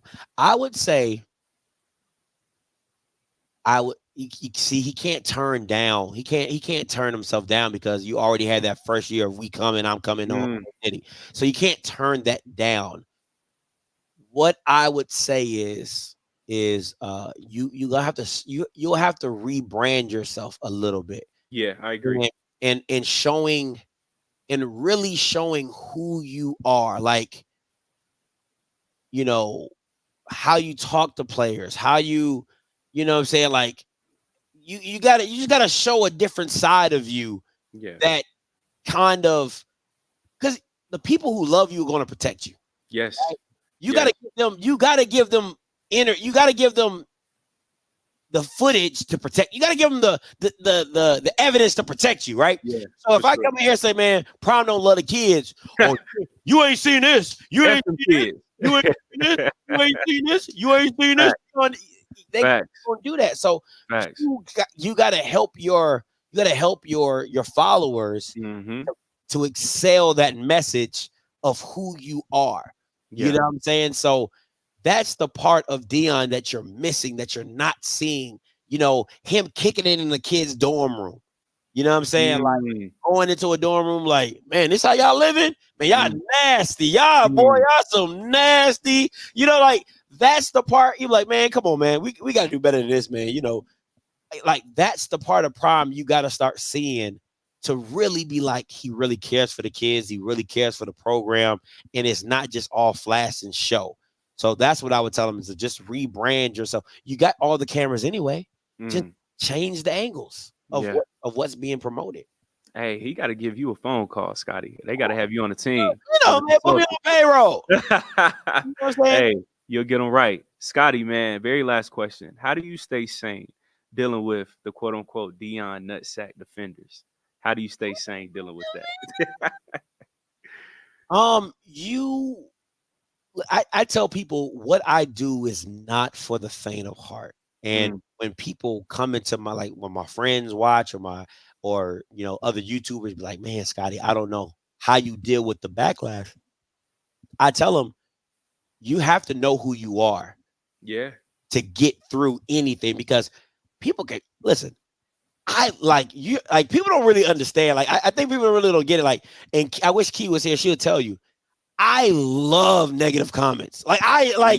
I love it. And it's not the situation like it drives me crazy. Like, oh my God. I just like, oh, I got you. I don't know. Man. I just love that. I really can't explain it. So when I see people like, oh man, Scotty be hating, I'm like, yup, I be hating. I don't know. It's something that just fuels me. I wish I had like a movie, you know, like a super villain, like a hero that gets energy from like evil comments. Like I love it. Like I really did. And Key be like, she just shakes her head. She be like, you love that stuff. I be like, man, I love it. Like you know, it's funny. Shout out to Yard Talk. She sent me she sent me some pictures, like some screenshots of on a message board. I've never like been on a message board, right? So she sent me screenshots of like people talking bad about me in a message board. I went to I said, babe, I done made a message board. I was so geek, bro. I was like, I made it. I'm on a message board. I'm like, I've never seen a message board with my name. Yeah. I felt like, man, you could have gave me a trophy, bro. I was like, I did it. They was clipping my stuff in the message board. They was, oh man, I loved it, bro. I loved it. So it's just, that's how I stay sane. Is I love it. I love it. Like man, I can't explain it. I can't explain it, because when I tell people you got to know who you are, like I know who I am. You know what I'm saying? Like you can call me whatever you call me. I know who I am. So, you know, it doesn't really bother me. It just like duck off, water off a duck's back. It just rolls right off me, man. And I tell anybody who, if you're going to go against, people don't understand. It's not hard going against a herd mentality. Because I was the only one, and Caleb, you know, I was the only one in the HBCU space that every single time I'm calling Dion to the carpet. A living legend. Call him to the that's carpet. Who you are. That's who you are, Scotty. Call him to the carpet. Call him to the carpet. Call him to the carpet, right? Sure. Everybody, you know what I'm saying? And I got all this backlash, all this hate. Scotty, I'm a hater on it. And now it is just funny to me. The same members that was talking about how I'm a hater. Now all the Power State fans, they behind me. Yeah, Dion ain't shit. I said, boy, that ain't. I said, y'all, boy, if that ain't the pot calling the kettle black. So that's how I stay sane. Is just I don't let it get to me, and it fuels me. Like I be thinking about shows. I'm like, oh, this gonna work. Oh, I got him. I got him. And I want to be very clear. What I say is how I feel. So don't think that I'm saying it to be like shocking. No, I really feel the way that I feel. You know what I'm saying? So this ain't no false narrative, or I'm telling you how I feel. It just don't bother me how you receive it. Yeah. Come on, bro. This is how I feel. Scotty, man, this was truly legendary, man. I enjoyed this conversation, bro. Yeah, do this more often, bro. Man, have to, bro. Listen, I'm here. I'm here, bro. I'm here, Scotty, man. Anything that you need from me, always let me know, bro, because, man, your platform and every person who is tuned in right now knows when it comes to HBCU sports, when it comes to real news, sports journalism, you are the leading man, Scotty. So I just want to give you all of your flowers. Kofi, he's proud of you, man. Fam, you always repping fam. I love seeing it. Bro, they're proud of you, Scotty. Everything, man, that you do, you are just a true innovator. I got to give you all your flowers, man. I just got to tell you thank you, because everything, man, that you do on a consistent basis, that's not easy. So I salute you, bro. I appreciate you, man, for your time tonight. I appreciate it. Listen, this was a dope idea, Caleb, man. Thank you, bro. Brought it to me. I was like, man, I ain't never been interviewed on my platform. This is amazing. So I thank you for the idea. I thank you for your time, man. And listen, guys, I'm telling you, if you hadn't had a chance, go ahead, go to the link above in the chat, go subscribe to him, go check out his interviews. I'm telling you, if you like the way I interview, he interviews. He's like the Black Anderson Cooper, okay? Like the man was nice, okay? The man is nice. Okay, thank you, brother. So he's really great at what he does, and all the production team behind you that makes your job easy, man. Thank you, man. So I support you in everything you do. When I get back to Atlanta, we gotta link up. For sure, bro. For sure, man. Scotty, take those calls. I want to hear them. I already know it's about to get funny. So, man, enjoy the rest of your show. Keep killing it, brother. Thank you again, man. Much love always. Hey, always, man. Appreciate you. All right, family. Peace. Let's get it. You already know what it is. Get into these callers. Coach Green, you live. What's up, man? What's up, man? Talk to me. Hey, when you were talking about kind of quarterback Shador is, I compare him to Drew Brees. Okay. I see him more of a Drew Brees, and you saw what he did for us as a Saints quarterback. Yeah. So that's what I think he is. Okay. And I've been enjoying this timeline, the JSU folks going at each other. So that's all. Because of that coaching hire. So they've been going at each other. So I've been loving that. Yeah, I gotta chop up my video and drop that Margaret's Richard jank. Yeah, I can't. I've been waiting for you to do that, bro. Yeah, I gotta chop that I'm up. like, he talk about this, man. He gotta talk No, about I this. did. I did talk about it. I talked about it on the show. No, I'm just. Go ahead. Yeah, I know. I'm talking about you got to talk about it again because they're going at each other now. Instead of being mad at everybody else, they're Yeah. mad at each other because everybody ain't accepting it. Yeah, I feel you. So, yeah. But I enjoyed the show, man. That was a good interview, man. That was first time right there for you to get interviewed on your own show. I know, right? That was different. He came with the idea. I said, "Hey, man, that's dope. Let's do that." You know what I'm saying? So I thought that was amazing, and it came out perfect. That's what he does, man. Caleb is one of the best, man, and he does it all off the most of it. Like when I did the sit down interview, most of the stuff he did came off the top of his head. I was like, bro, like you just like come up with them questions off the top of your head. I'm like, that's talent. Like, you know what I'm saying? Because I don't. He cold with it. Yeah, because like for me, people ask me like, Scotty, are your shows scripted? I said they are, but they're not. Like I know the topics that I want to hit, but I just don't know how I'm gonna get there, right? So a lot of this stuff is nothing's written, or I'm never reading off a teleprompter or whatever. But when he did that interview with no questions, I said, "Boy, you a bad boy." I said, when I do interviews, I be having questions. I gotta write my stuff down, or I'll forget it. So now he's a bad boy, man. Y'all gotta check his channel out. It's really good. Yeah, I'm most definitely gonna check his show out. All right, but man. hey, the title of the show when you do your show about the JSU hire, it gotta be somebody put a great comment out there. They say "The Civil War." I like that. I'm gonna take that from my boy Mickens. I'm gonna steal that. I'm gonna pop that off. We're gonna do that. Hey, appreciate you, Coach Green. Cause it's so doing it right now. Appreciate you. All right, man. All right, guys. Listen, I'm gonna get up out of here, man. Listen. Shout out to my guy Caleb. Big time, man. I absolutely love it. I appreciate him for coming through and doing that interview, man. Appreciate y'all as always for tuning in and checking me out. I might get up with that Civil War tomorrow. You know what I'm saying? Fridays are usually like a lax day for me. But I might pop it off for a second round. Listen, until next time, you know what I'm going to do. I'm going to holler. And listen, if you like this FAMU shirt, make sure you take your ass over to the Yard Apparel and get you some merch. All right, take your butt over to Yard Apparel, get you some merch, okay? Support Black-owned, innovative businesses like the Yard Apparel. You already know what it is, man. Shout out to my boy Demetrius. Shout out to Bama State alum. You already know what it is. Until next time, I'm a holla.